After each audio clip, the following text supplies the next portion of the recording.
Vale,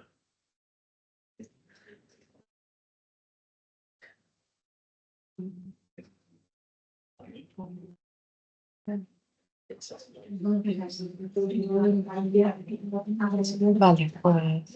cuando me digáis que es en punto. ¿Es en punto? 2 minutos. Quedan 2 minutos. Es que soy muy cuadrada. Cuida, yo estoy. Sí, sí. Vamos a admitirles todos.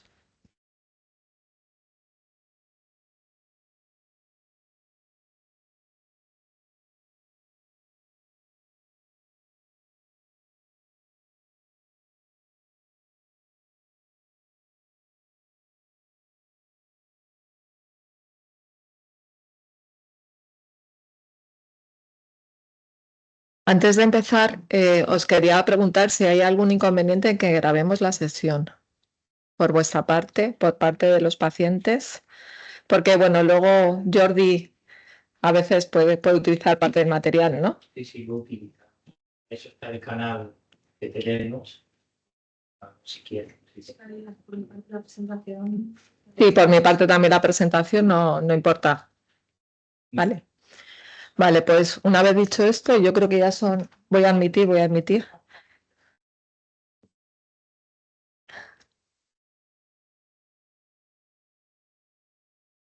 Vale, 59.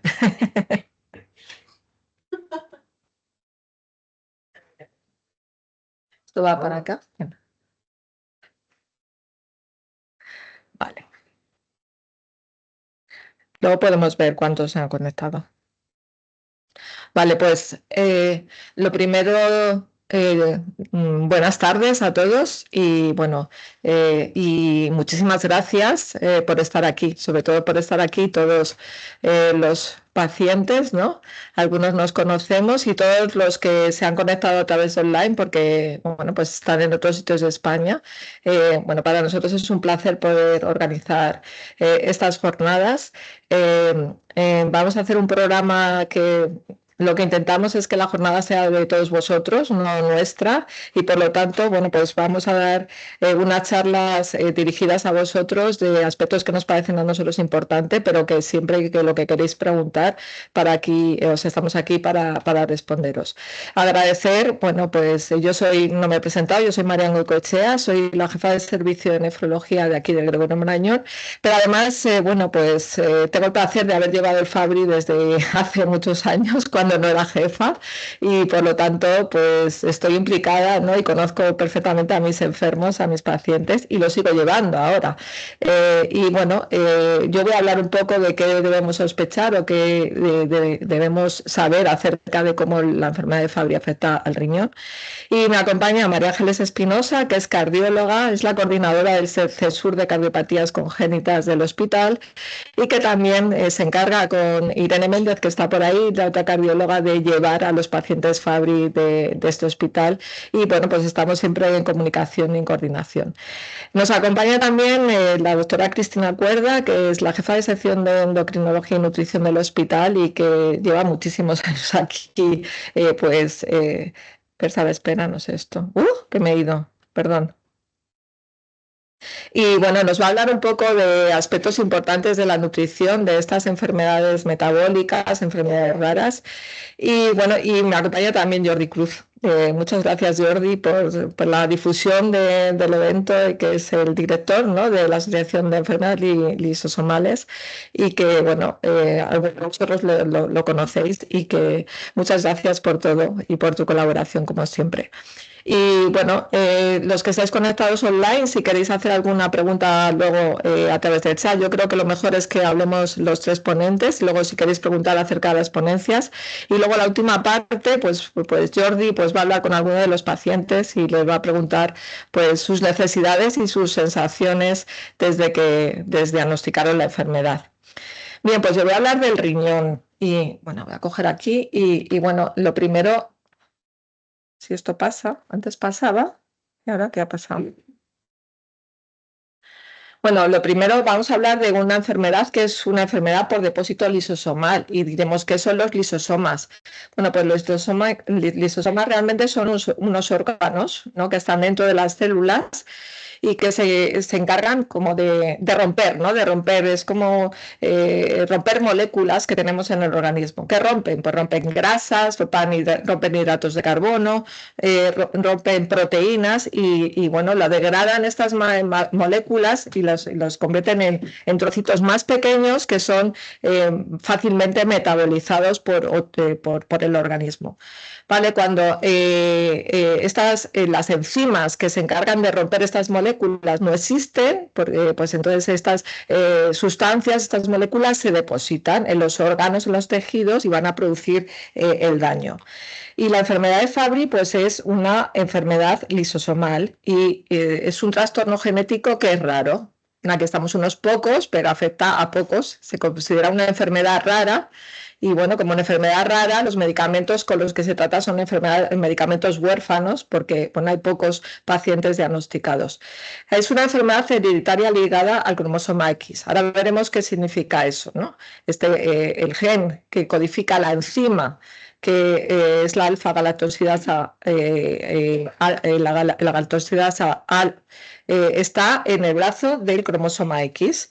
¿Y qué va a hacer esta enzima? Pues esta enzima transforma las grasas grandes, que entre ellas unas que voy a llamarlas GB3, porque no voy a decir levotiroideosil porque no nos interesa, unas grasas grandes que tienen azúcares y grasas, las va a transformar en moléculas más pequeñas. Entonces, cuando falta esta enzima, pues vamos a acumular esas grasas, esta GB3, en órganos vitales, unos de ellos el riñón y otros el corazón.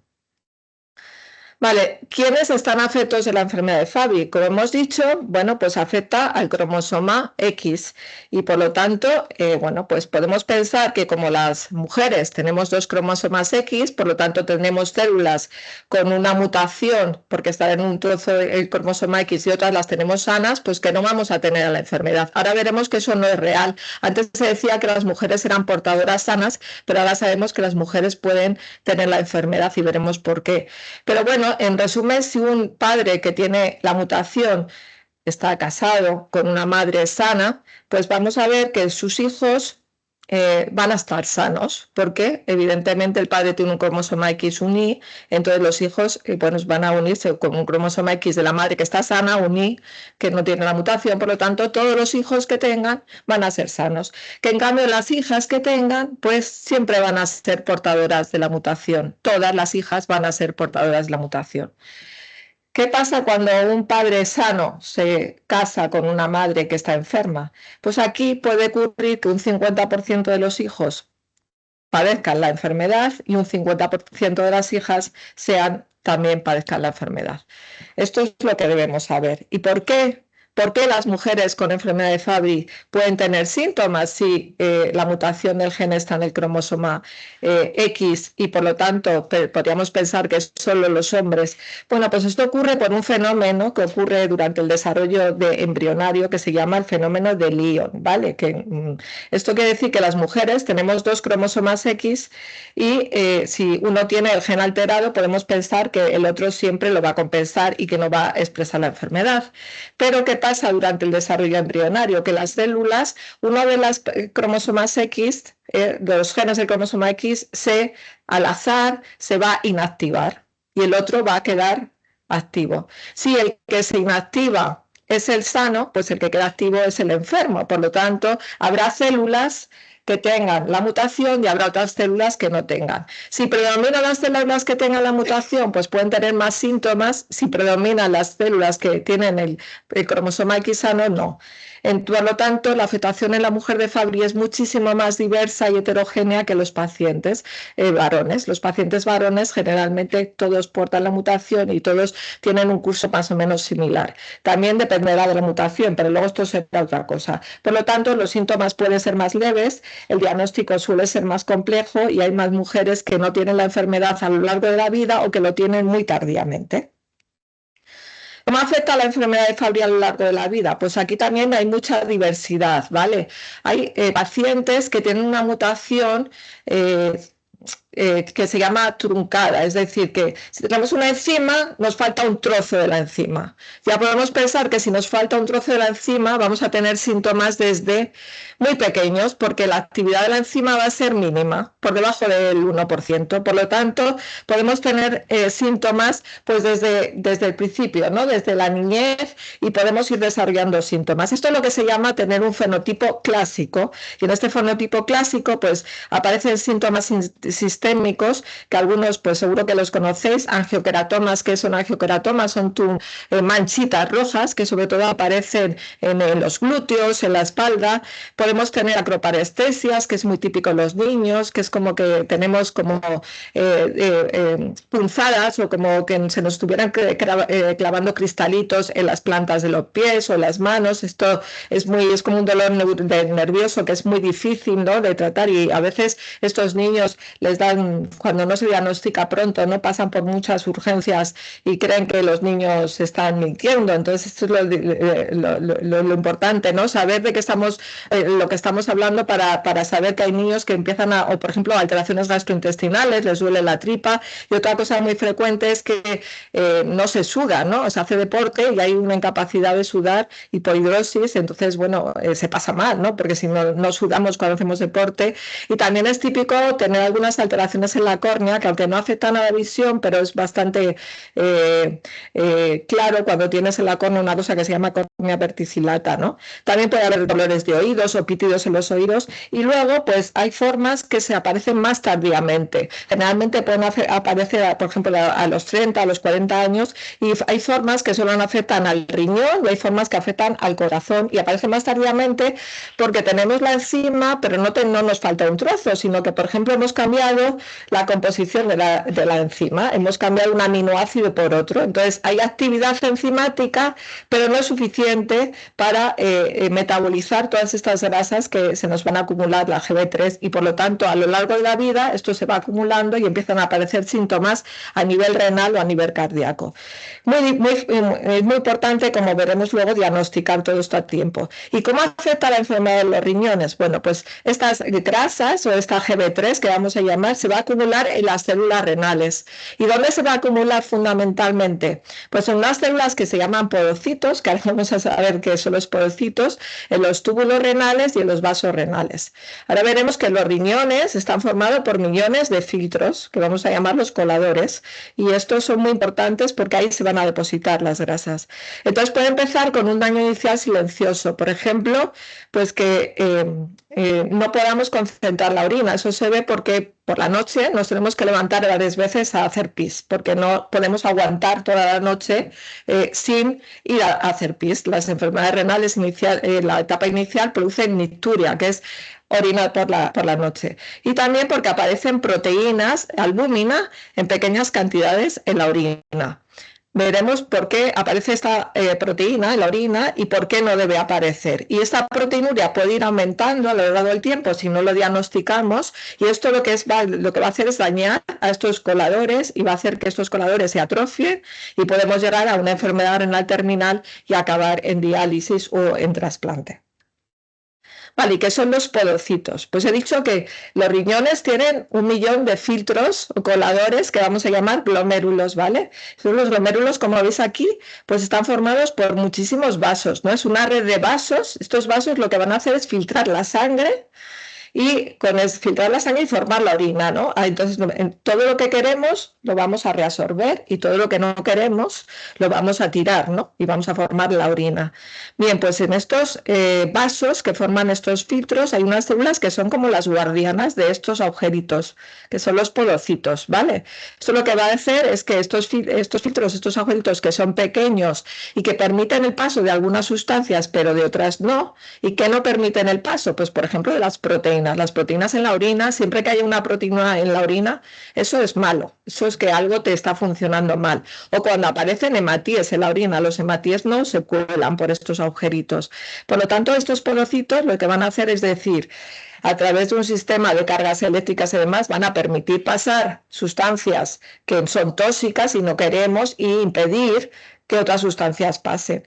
¿Y qué pasa en la enfermedad de Fabry? Que estos podocitos se llenan de estas grasas, de esta GB3. Entonces, si vemos a la microscopía electrónica una biopsia renal de un Fabry, están llenos de estas grasas y lo que hacen es que pues, se unen, estos podocitos se unen.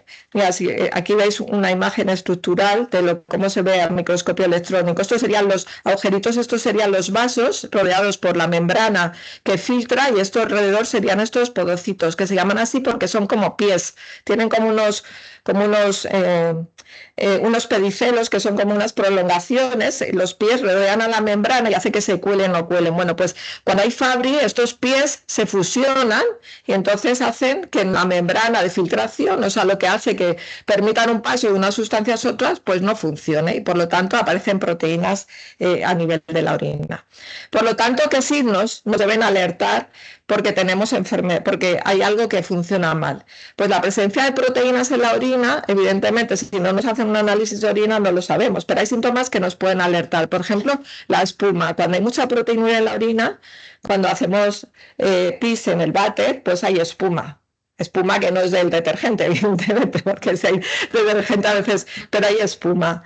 Entonces, pero es muy fácil detectar la proteinuria. Lo podemos detectar con una tirita de las clásicas y demás, porque nos van a salir por colores. Por lo tanto, siempre que tengamos antecedentes familiares de cualquier enfermedad renal, todos los familiares se deben hacer una tirita de orina, aparte de un análisis de sangre.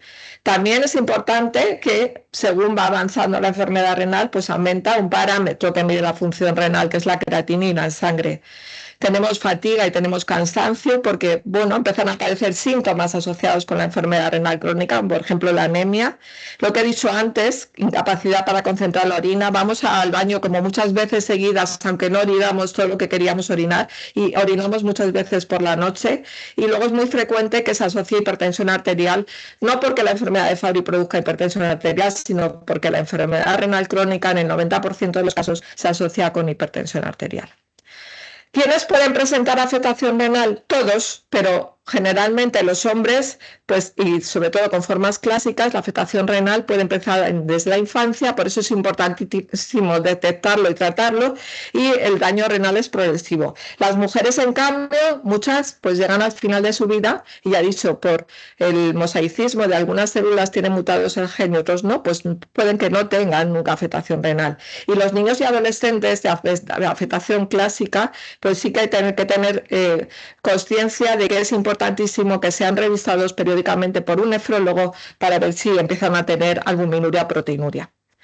Por lo tanto, lo más importante de esto es diagnosticar tempranamente. Primero la enfermedad de Fabry, que solo hay que pensar en ella, porque una enfermedad es rara, pero si se conoce y se sospecha, pues el diagnóstico es muy fácil. Y sabéis que el Fabry, con una gota de sangre se puede diagnosticar, por lo tanto siempre hay que sospecharlo y yo creo que para eso es muy importante la difusión entre los que nos dedicamos a Fabry, sobre todo en nuestros servicios, porque es verdad que si no has tratado Fabry pues no piensas en él y hay muchos pacientes que van a la consulta con proteinurias y es muy fácil de descartarlo con unas. Y luego ver cuando empieza el daño renal. Necesitamos una orina de primera hora de la mañana, o sea que es muy fácil, no nos vamos a gastar nada de dinero en detectar esta enfermedad. Por lo tanto, el diagnóstico temprano es importantísimo.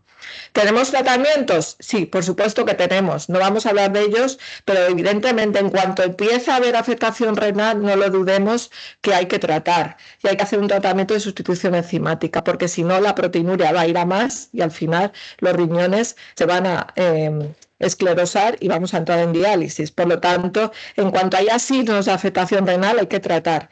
Pero además tenemos fármacos para controlar la proteinuria y la progresión de la enfermedad renal, sobre todo de aquellos filtros que por lo menos permanecen intactos y entonces evitar que estos no se estropeen con los otros que ya se han estropeado. Y tenemos fármacos ahora y tenemos fármacos que se utilizan para la tensión y hay otros que se utilizan para la diabetes pero que también protegen el riñón como los ISGLT2 y debemos tener estos tratamientos en nuestros medicamentos. Y luego debemos ser seguidos anualmente, cada 6 meses, cada 2 meses, cada mes. Debemos evitar, aunque no tengamos ningún síntoma, tenemos familiares con Fabry, debemos ser seguidos en una consulta para que no se nos escape nada. Y acabo con mis Conclusiones. Bueno, el daño renal es prevenible con diagnóstico y tratamiento temprano, se puede preservar la función renal.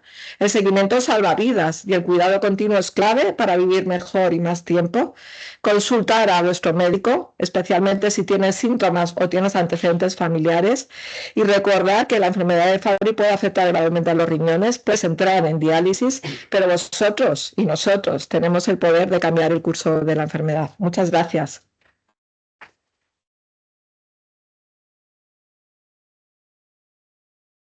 Vale, pues damos paso a la doctora Espinosa, que nos va a hablar de lo mismo, pero en el corazón. ¿Qué hace el Fabry en el corazón? Bueno, pues buenas tardes a todos. Mientras ponen la presentación, bueno, pues lo primero de todo yo quiero agradecer a Marian esta iniciativa, que yo creo que es fundamental. La verdad es que deberíamos... yo creo que los médicos en España estamos últimamente aprendiendo mucho a base de reuniones con pacientes, pero todavía, bueno, pues tenemos que heredar un poco más de la cultura anglosajona. Yo he tenido la suerte de trabajar un tiempo en el Reino Unido y la verdad es que es un gusto ver cómo médicos y pacientes se alinean para este tipo de iniciativas y creo que aprendemos todos, ¿no? Y sobre todo, pues bueno, es importante intentar comunicar de una manera divulgativa porque además vosotros también tenéis mucho que decir, mucho más en estas enfermedades raras. Que bueno, pues que además a veces tienen poca visibilidad y bueno, la verdad es que es un gusto estar aquí. Entonces, como os ha dicho la doctora Huecochea, yo soy la coordinadora del CESUR de cardiopatías familiares en el hospital. Entonces, eso quiere decir que bueno, pues vemos a pacientes que potencialmente tienen cualquier enfermedad del corazón que pueda tener relación con la genética o que pueda ser hereditaria. Y entonces, bueno, pues desde que arrancamos con esta unidad, pues cogimos el relevo del cardiólogo que tradicionalmente veía Fabry y llevamos ya muchos años Irene y yo, pues viendo a los pacientes con Fabry. Bueno, de hecho, pues algunos de los que estáis aquí os conocemos de sobra y bueno, pues espero que la charla sea útil. Voy a hacer una charla muy sencilla y la he orientado básicamente pensando en si yo fuera paciente, pues cómo me gustaría que me contaran a mí esto, ¿no? Porque a veces nos complicamos y intentamos decir las cosas de manera muy difícil. Entonces, bueno, vamos a intentar, como digo, hacer una charla muy sencillita en la cual, pues bueno, estas son las preguntas que a mí se me han ocurrido, pues a base de ver a los pacientes en consulta, qué es lo que yo creo que tenemos que explicar bien, ¿vale? Y vamos a ir arrancando con ellas, ¿vale? Entonces, en primer lugar, bueno, pues Marian ha hecho una introducción muy buena de lo que es globalmente la enfermedad. Yo me voy a centrar en el corazón para que entendáis qué es lo que ocurre en el corazón de los pacientes que tenéis enfermedad de Fabry. Bueno, pues como os ha dicho Marian, es un déficit de una proteína, que es una enzima, ¿vale? Y entonces, pues como en el corazón, como en otros órganos y sistemas, lo que va a ocurrir es que se va a acumular esta grasa que no se degrada adecuadamente en las células del corazón. ¿Dónde se va a acumular? Pues bueno, como veis en una foto, una ampliación al microscopio del corazón. Fundamentalmente esto se va a acumular en las propias células cardíacas, las células del músculo, ¿vale? Las células que permiten que el corazón funcione como bomba, pero de manera muy importante también se va a acumular, al igual que en el riñón, pues alrededor de los vasos pequeñitos del corazón, ¿vale? Y fundamentalmente si hacemos una biopsia de los pacientes, pues fundamentalmente esto es lo que vemos. Y entonces, como consecuencia de este acúmulo, ¿qué es lo que va a pasar a nuestro corazón? Pues cosas que parecen bastante lógicas, ¿no? Si tenemos una enfermedad de depósito, lo que ocurre es que el músculo del corazón, con el paso de los años, se va engrosando, es decir, las paredes se van haciendo cada vez más gordas, es lo que decimos que los pacientes tienen una miocardiopatía hipertrófica, y además se va volviendo cada vez más rígido. Por otro lado, lógicamente, a medida que el corazón va cambiando su morfología, se va haciendo más hipertrófico, la circulación en el interior se va modificando y esto hace que pueda llegar un momento en que al corazón le cueste trabajar para bombear la misma cantidad de sangre. De una manera muy importante, los pacientes que tenéis enfermedad de Fabry, pues podéis sufrir también alteración en los impulsos eléctricos del corazón, ¿vale? Porque lo que son las autopistas eléctricas que van por el corazón también se van a ver afectadas. Y como decía, de manera bastante importante, que eso es una cosa que además a los médicos que habitualmente, o a los cardiólogos que no ven Fabry, se les olvida, esta enfermedad no solo es del músculo cardíaco, sino que también es de los vasos sanguíneos pequeñitos del corazón, y ahí se puede acumular, y eso, pues como luego veréis, pues puede tener consecuencias como por ejemplo la angina de pecho. Pues cuando todo esto se va desarrollando, ¿vale? Es verdad que esta es una enfermedad, en líneas generales, que es una enfermedad de progresión lenta, salvo los casos, como os ha comentado Marian, de Fabry clásico, que empiezan ya muy pequeñitos en los niños.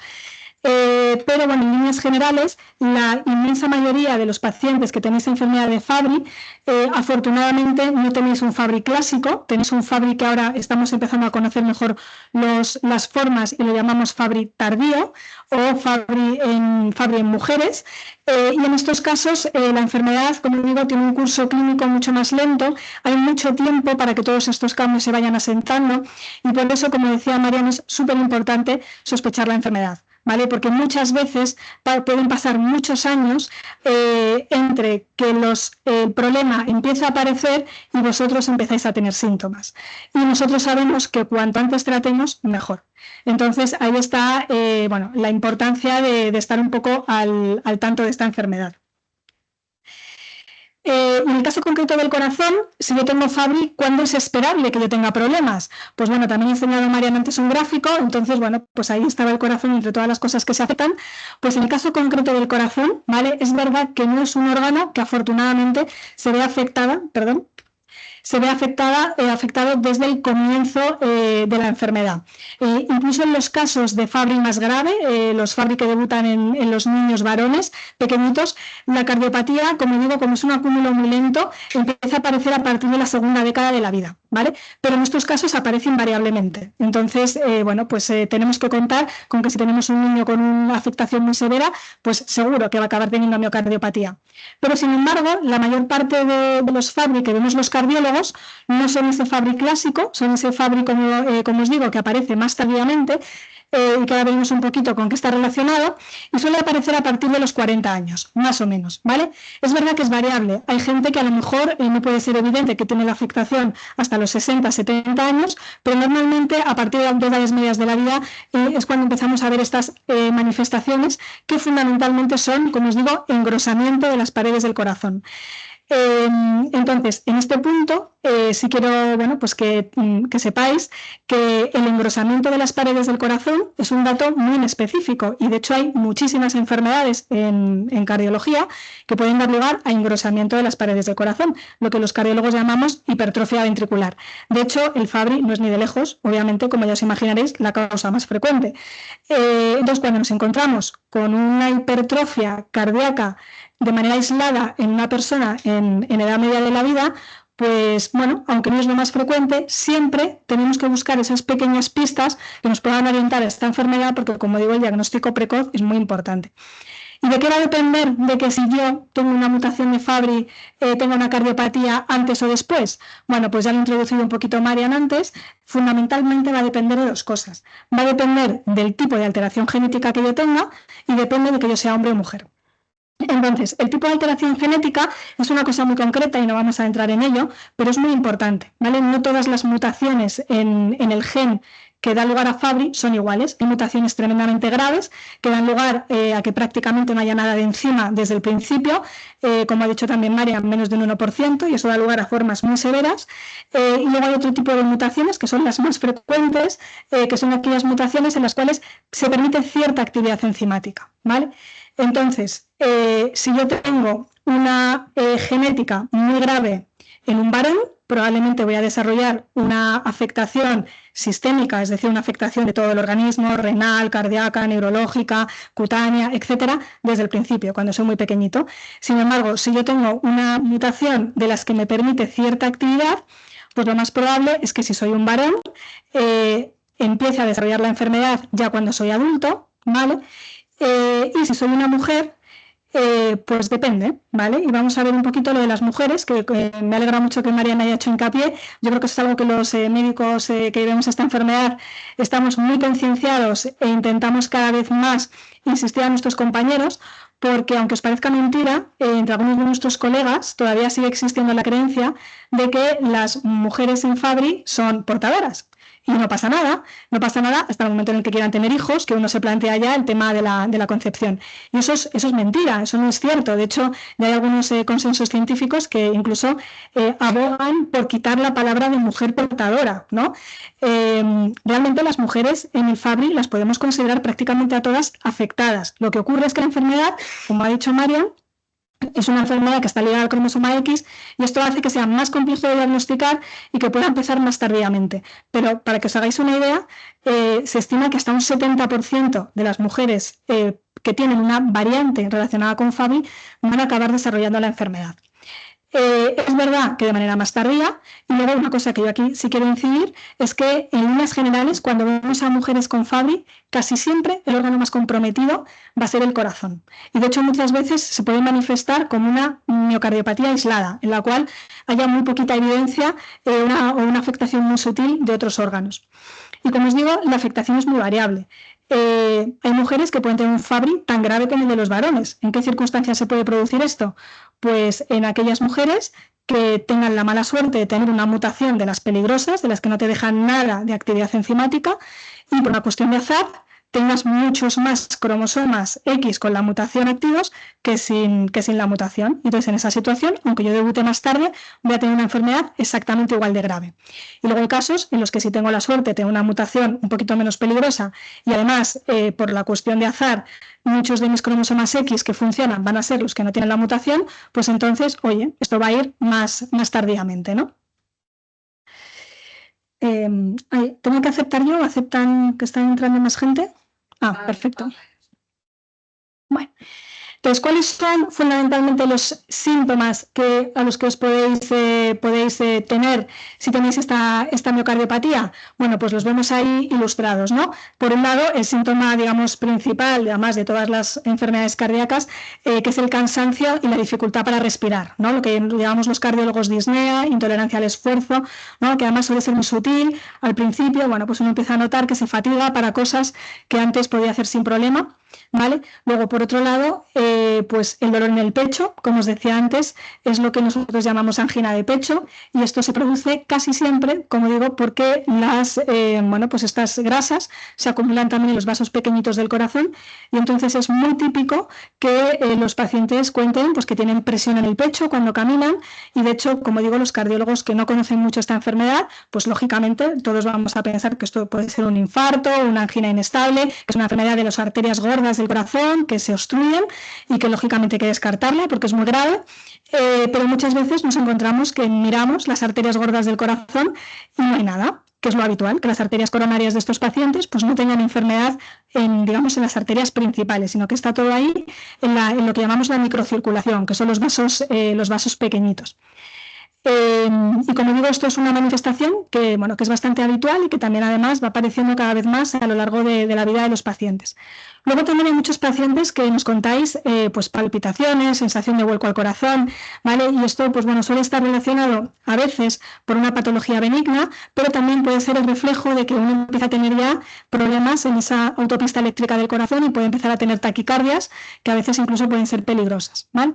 En fases avanzadas de la enfermedad, hay algunas personas pues, que ya tienen datos de que el corazón no bombea bien y entonces se empiezan a acumular pues, a nivel periférico, en las extremidades inferiores, empieza a haber edemas porque el corazón no funciona bien. Y un síntoma pues, muy grave y que nos preocupa siempre mucho es el síncope, ¿vale? El síncope son desmayos que uno puede tener, que en el caso del corazón suelen ser desmayos además muy aparatosos, repentinos, sin síntomas previos, caídas bruscas, ¿vale? Entonces, esto es un dato que es bastante característico también del Fabry, porque como os digo, tanto la taquicardia muy rápida como unas pulsaciones muy lentas, y esto es algo que también ocurre en los pacientes con Fabry, puede dar lugar a que el corazón se quede muy lentito y entonces eso hace que no funcione adecuadamente, bruscamente hay una falta de riego cerebral y el paciente pues pierde el conocimiento.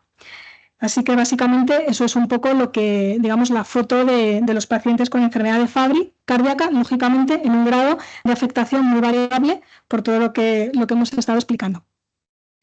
Pero esto me parece casi más importante, ¿vale? Un poco para enfatizar lo que decía Marian del diagnóstico precoz. Aunque todo esto es verdad, ¿vale? La realidad es que muchos de vosotros no vais a tener síntomas al inicio de la enfermedad. síntomas cardíacos y no los vais a tener incluso durante muchos años. Y esto es algo muy importante, por eso lo he puesto ahí en mayúsculas, y es que no tener síntomas cardíacos no es lo mismo que no tener miocardiopatía. Y por eso el control y la vigilancia es absolutamente fundamental, tanto en los hombres como en las mujeres. ¿Y por qué es importante que yo vigilar mi corazón si yo puedo estar afectado por Fabry? Pues bueno, lo primero es que es muy importante, de hecho es mandatorio, ¿vale? Como os he dicho, incluso si no hay síntomas, ¿vale? Porque vamos a poder detectar todos estos cambios a tiempo, porque vamos a evitar complicaciones, que siempre es mejor adelantarse, y porque además sabemos que el pronóstico, las expectativas vitales que un paciente con Fabry puede tener a lo largo de su vida van a depender de manera muy importante por la salud que tenga el corazón, ¿vale? Entonces, al final es verdad que es uno de los órganos que más tardíamente se afecta, pero luego al final pues, puede dar lugar a una serie de complicaciones que van a determinar cómo va a ser mi calidad de vida y cómo va a ser incluso mi expectativa vital. Entonces, es muy importante, cuanto antes tratemos, pues mucho mejor. Y si a mí me preguntan, siendo un paciente, cómo yo puedo saber si estoy afectado, pues bueno, tenéis que saber que estas son las pruebas habituales que los cardiólogos pedimos a los pacientes en la consulta, ¿vale? Que bueno, pues a veces alguno de vosotros nos decís, joder, otra resonancia, y no sé qué, y otro Holter. Pues bueno, pues es que como la enfermedad a veces no es tan fácil de detectar, pues tenemos que estar ahí muy atentos y es verdad que afortunadamente la mayor parte de las pruebas que hacemos son pruebas muy invasivas, ¿vale? Desde pruebas tan sencillas como un electrocardiograma, como veis ahí en la imagen, pues bueno, que esto ya nos está dando una pista sobre cómo funciona la electricidad del corazón y nos va a decir si el corazón puede estar más engrosado de lo normal. Luego, pues pruebas como el ecocardiograma, que es la prueba, digamos, más básica y que, bueno, pues obviamente muchos de vosotros sabréis perfectamente lo que es, que nos va a permitir ver directamente cuánto de gordo está el corazón, cómo está funcionando como bomba y otros datos más sutiles que nos van a orientar al diagnóstico. Y luego, de manera muy importante, la resonancia cardíaca, que es una prueba que es un poquito más incómoda, pues sabéis que os tienen que meter en una especie de escáner, además hace mucho ruido, dura bastante rato, pero la verdad es que la resonancia cardíaca para nosotros ha sido totalmente revolucionaria en esta enfermedad, porque nos ha permitido adelantarnos muchísimo al diagnóstico de la patología de Fabry. La resonancia cardíaca muchas veces nosotros decimos que es casi como una biopsia no invasiva, porque nos permite analizar cómo está compuesto el músculo cardíaco, independientemente de que esté gordo, fino, de cómo esté funcionando el corazón, y a veces incluso nos permite ver con determinadas técnicas si ahí se están depositando ya lípidos, ¿vale? Incluso, por ejemplo, en mujeres tenemos datos que nos pueden orientar al depósito de los lípidos en el corazón cuando todavía el corazón no está gordo, es decir, nos permite detectar la enfermedad en una fase muy precoz. Y eso, pues la verdad es que nos gusta mucho porque nos va a permitir adelantarnos en el tratamiento. Y luego otra cosa que nos permite ver la resonancia, que no nos va a permitir ver otra técnica, es, bueno, pues ver si tenemos cicatriz en el corazón. A ver si soy capaz de señalar. ¿Vale? ¿Veis aquí? A ver. Es que no sé. ¿Aquí? No. Pues con el ratón. Vale, bueno. Aquí, en esta imagen que veis aquí, ¿vale? Yo siempre le explico a los pacientes, lo normal es que en esta prueba el corazón sea todo negro, ¿vale? Cuando vemos algo blanco que brilla, pues no nos gusta. Y lo blanco que brilla, ¿vale? Que lo veis, se ve aquí muy bien, ¿vale? Eso quiere decir que ya hay parte de ese tejido cardíaco que está sustituido por una cicatriz, que es lo que nosotros llamamos fibrosis, motivado por la enfermedad. Entonces, bueno, pues esto, que como digo, no lo vamos a poder ver con otra técnica, ya nos da una idea de que la enfermedad está avanzada y es un marcador de cómo va a ir la evolución del paciente muy importante, ¿vale? Y luego, otras pruebas que habitualmente os pedimos, pues bueno, son la monitorización del ritmo cardíaco, que lo podemos hacer por diferentes pruebas, incluso a veces por los relojes estos inteligentes, con dispositivos que se insertan y que duran incluso años, muy chiquititos debajo de la piel para ver cómo son las pulsaciones, y pues el clásico Holter, que son las pegatinas que se ponen en el pecho, ¿vale? Que esto se tiene que hacer también regularmente y de manera ocasional, en algunas veces cuando no tenemos claro el diagnóstico o cuando acontecen otros problemas, como por ejemplo la angina de pecho, pues a veces no hay más remedio que ya pediros pruebas invasivas, como puede ser un cateterismo, y de manera ocasional, cuando tenemos dificultades con el diagnóstico, pues hemos llegado a hacer también biopsias directas del corazón, coger un poquito de corazón para analizarlo al microscopio y ver si efectivamente ahí se están depositando esos lípidos, ¿no?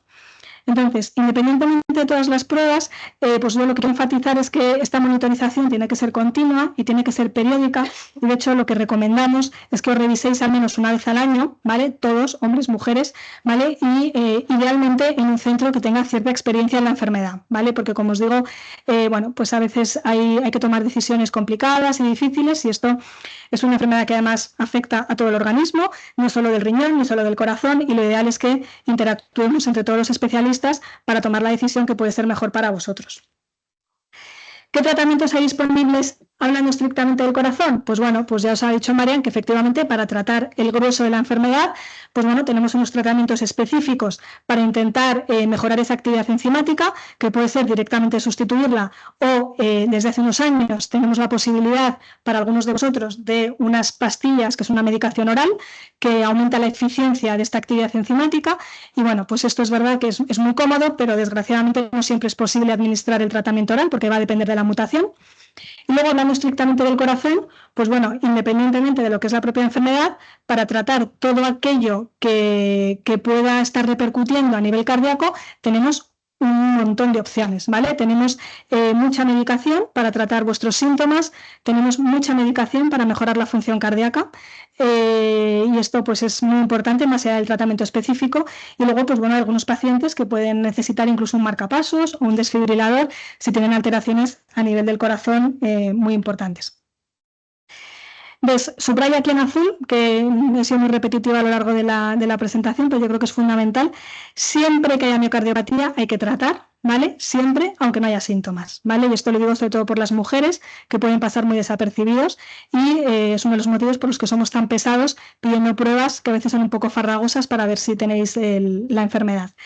Y esto lo hacemos porque, aunque es verdad, y esto pues bueno, no es algo, nos encantaría decir lo contrario, pero bueno, sabemos que los tratamientos específicos de Fabry a día de hoy, desgraciadamente, ninguno modifica o va a influir sobre la mortalidad de la enfermedad.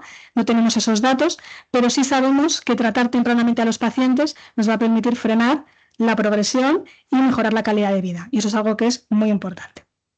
Entonces, simplemente como mensajes finales, pues bueno, pues igual que comenta Marian, pues hay que estar pendientes porque realmente el Fabry en el corazón se tiene que detectar precozmente, y de hecho se puede detectar precozmente, se puede controlar, se puede tratar y podemos permitir que los pacientes tengan una calidad de vida muy aceptable durante muchos años. Es muy importante recordar que siempre hay que empezar tratamiento si hay miocardiopatía, aunque no haya síntomas, y por supuesto todos bajo vigilancia, tanto los hombres como las mujeres. Y nada más, muchas gracias.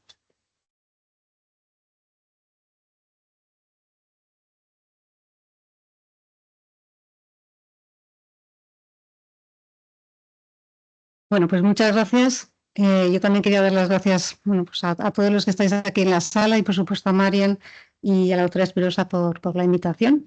Y yo voy a hablar de el tratamiento, bueno, qué podemos decir a los pacientes respecto a la alimentación, en pacientes que como vosotros pues tenéis o padecéis la enfermedad de Fabry, ¿no? O tenéis familiares que la tengan. En principio, lo que tenéis que saber es que la alimentación en este caso, ¿no? El tratamiento dietético no es un tratamiento primario de la enfermedad, a diferencia de lo que ocurre pues, con otras enfermedades congénitas, errores del metabolismo, en los que sí el tratamiento justo con la alimentación, con la eliminación de algunos determinados nutrientes, con utilización de determinadas fórmulas, por ejemplo, de aminoácidos en determinadas aminoacidopatías, sí constituye el tratamiento primario de la enfermedad. Aquí, ¿qué vamos a hacer con la charla de hoy y en general qué podemos ofrecerles a los pacientes? Pues por un lado, darles bases de lo que es una alimentación saludable, que eso es bueno para toda la población, y luego también ayudarles en el control de algunos síntomas de la enfermedad que sabemos que aparecen y que podéis presentar como síntomas gastrointestinales, o que ocurre cuando ya el paciente tiene deteriorada la función renal. Ahí, lógicamente, la dieta es una parte del tratamiento, o en pacientes que tengan riesgo cardiovascular o que tengan alteraciones cardíacas. Eso es un poco el índice de la charla, de lo que voy a hablar. Y voy a dirigirme a vosotros, pues en principio, explicar un poco qué es la alimentación saludable, ¿vale? Tomamos alimentos, pero los alimentos tienen dentro nutrientes, que pueden ser nutrientes grandes, como son los macronutrientes, que son los hidratos de carbono, las proteínas, las grasas, y los micronutrientes, que serían vitaminas y minerales, es decir, nutrientes que necesitamos en cantidades más pequeñas. Todos ellos los tenemos que tomar diariamente y los tomamos distribuidos en diferentes alimentos. Dentro de los hidratos de carbono, lo que tenemos que saber es que tienen fundamentalmente una función energética, es decir, nos van a proporcionar gran parte de la energía. Suelen constituir alrededor del 50% o más de las calorías que tomamos diariamente. Y dentro de ellos, pues hay dos grupos, unos que son más simples, que son moléculas pequeñas, monodisacáridos, que se absorben muy rápidamente, que es lo que denominamos normalmente azúcares, que se encuentran pues, en todo este tipo de dulces, en zumos, en las frutas, por ejemplo, en la miel. Y luego tenemos los carbohidratos complejos, que son moléculas más grandes, son macromoléculas, y se encuentran pues, en otro tipo de alimentos, como pueden ser, pues, por ejemplo, la pasta, el arroz, las patatas, etc. Dentro de estos complejos tenemos también que algunos de ellos contienen fibra. La fibra es lo que conocéis como los integral, ¿no? Todo lo que es integral. La fibra en realidad, la mayoría de lo que denominamos como fibra son polisacáridos, es decir, moléculas grandes de hidratos de carbono, pero que no se digieren totalmente en el tubo digestivo de las personas y que pasan a la parte final, en el colon, y ahí sí que pueden ser fermentadas por las bacterias, ¿vale? Ese es el concepto de fibra dietética. ¿Qué ocurre? Pues que la fibra dietética también tiene unas funciones importantes y puede mejorar mucho, por ejemplo, toda la función gastrointestinal y sobre todo pues es una fuente de nutrientes, sobre todo para la célula del colonocito. Luego, por lo tanto, también tenemos que tomar fibra diariamente y puede ser beneficioso en el tratamiento de algunas enfermedades, pero en algunos casos, sobre todo si tenemos diarrea, pues a lo mejor tenemos que eliminar determinados alimentos que tienen fibras que pues no las vamos a digerir del todo y que pueden producir un aumento de esa diarrea. Otro de los macronutrientes muy importantes son las proteínas. Las proteínas fundamentalmente tienen una función estructural y reguladora. Y además lo importante de las proteínas es que nosotros tomamos proteínas, las degradamos en el tubo digestivo y luego nuestro organismo hace nuestras propias proteínas. Esto es algo importante. Tenemos proteínas de origen animal que nosotros podemos tomar pues, fundamentalmente pues, en alimentos de origen animal, pues, en cualquier tipo de carnes, pescados, por supuesto los huevos y por supuesto todos los derivados lácteos. En general estas proteínas de origen animal decimos que son de alto valor biológico. ¿Esto qué significa? Que tienen todos los aminoácidos, tanto esenciales como no esenciales, y en las cantidades adecuadas. De tal forma que si tomamos este tipo de alimentos diariamente o semanalmente, como luego os diré, dependiendo de cada uno de ellos, pues vamos a tener una alimentación adecuada y no vamos a tener deficiencias de ninguno de estos aminoácidos. Luego tenemos las proteínas de origen animal, las proteínas de origen vegetal. Sabéis que hoy en día también hay mucha gente que opta por ser vegetariano y que a lo mejor toma proteínas de origen animal. Bueno, pues estas personas tienen que saber que son de menor calidad, valor biológico, de tal forma que en algunos legumbres o en algunos cereales podemos tener deficiencia de algún determinado aminoácido, que puede ser un aminoácido limitante, como puede ser, por ejemplo, lisina o como, por ejemplo, puede ser la metionina.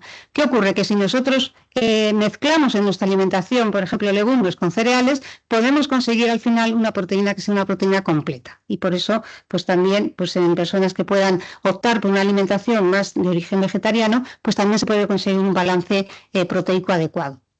Respecto a las grasas tienen una función muy importante energética, pero también tienen función estructural, porque las membranas de todas las células están compuestas de fosfolípidos, que ahí están las grasas, al igual que también pues, existen algunas proteínas.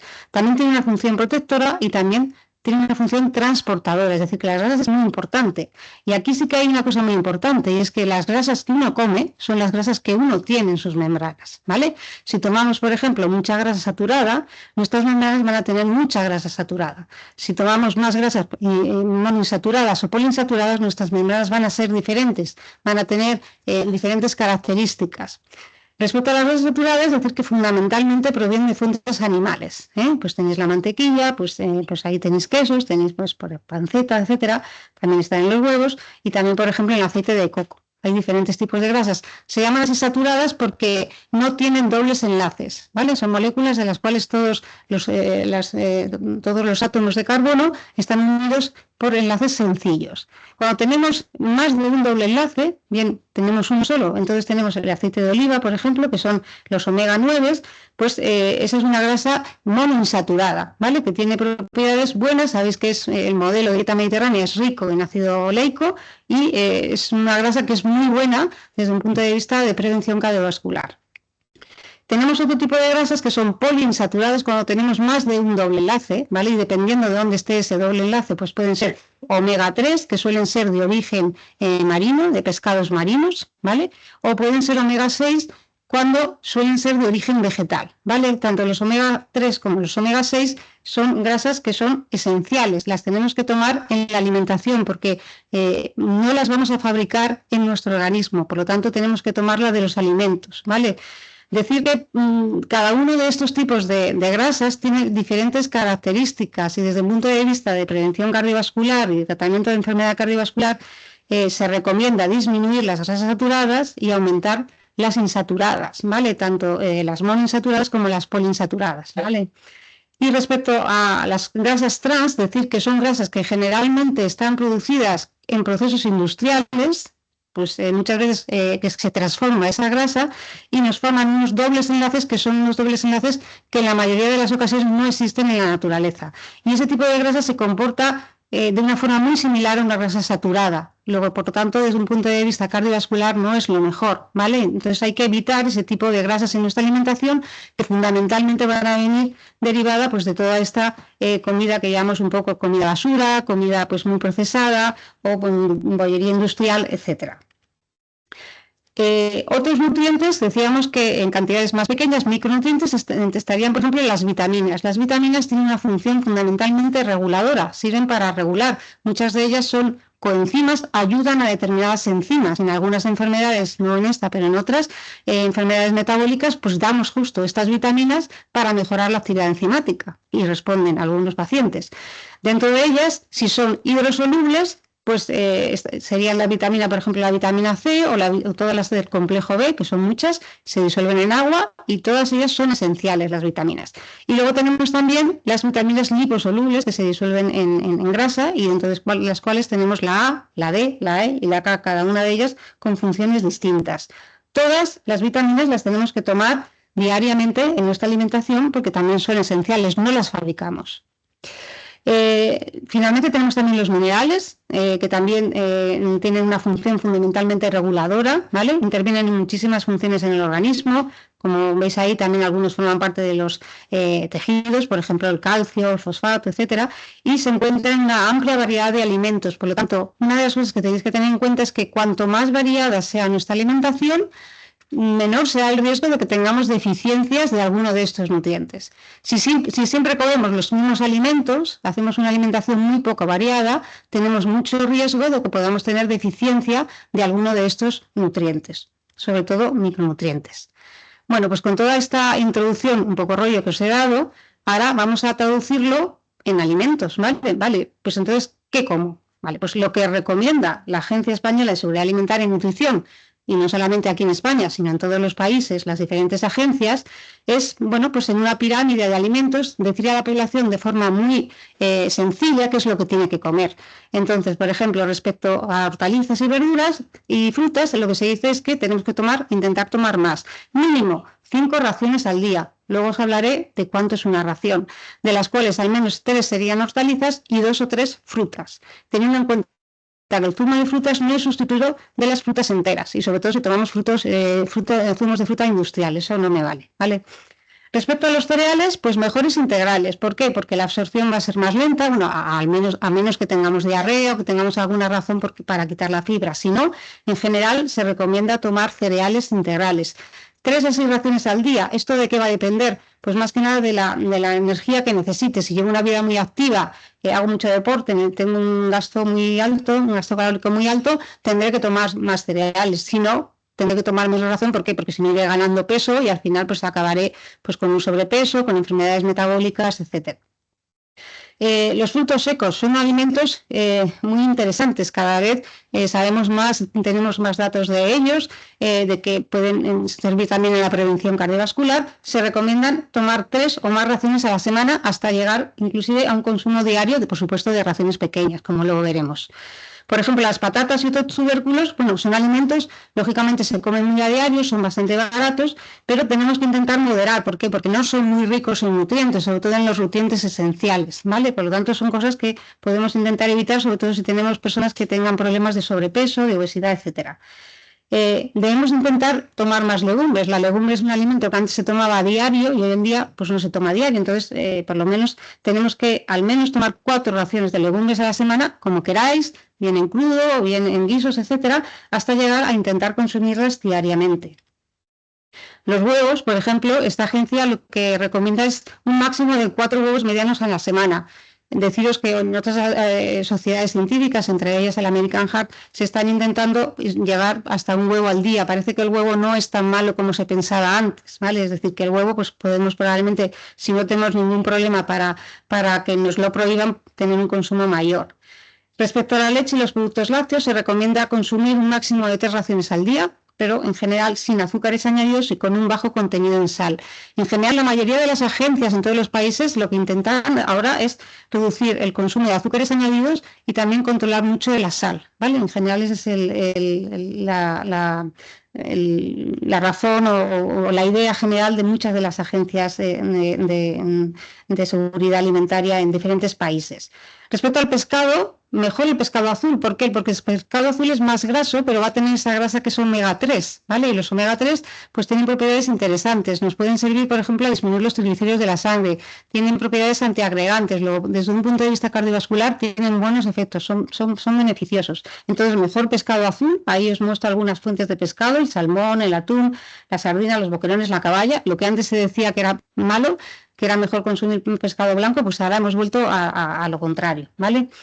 Respecto al aceite de oliva, pues sabéis que, sobre todo viviendo en un ambiente mediterráneo, pues es el aceite con el que tenemos que cocinar a diario, aderezar y también cocinar, preparar los alimentos con este tipo de aceite, que es una grasa saludable, es un ácido graso monoinsaturado, un omega 9.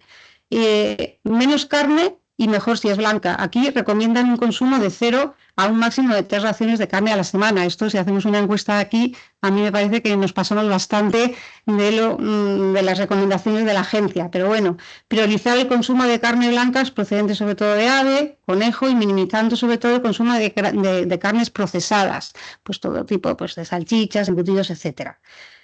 Tomar agua, por supuesto, como fuente fundamental de bebida. Y, como os decía, reducir el consumo de sal, ¿vale? La Organización Mundial de la Salud recomienda reducir el consumo de sal a 5 gramos al día, incluyendo toda la sal, la que se incluye en los alimentos, y la sal de mesa, la que añadimos nosotros también, tanto en la mesa como en la cocción y el cocinado de los alimentos. Hay que intentar evitar alimentos muy procesados y con alto contenido en azúcares, en grasa y en sal. Como os he dicho, estas 3 cosas son fundamentales hoy en día y son recomendaciones de prácticamente las agencias alimentarias en todos los países. El consumo de este tipo de alimentos debería de ser esporádico, de vez en cuando, pero no a diario me tomo un dulce o a diario me tomo cualquier cosa de estas. Debemos intentar consumir de forma muy reducida pues mantequilla y otras grasas saturadas, porque hemos dicho que desde un punto de vista cardiovascular no son las mejores. Y también algunas bebidas, también es importante intentar evitar o minimizar su consumo. ¿Por qué? Porque pueden, por ejemplo, si tomamos muchas bebidas azucaradas o edulcoradas, pues podemos estar aumentando el consumo de azúcares, ¿no? Y esto producir pues mayor problemas metabólicos.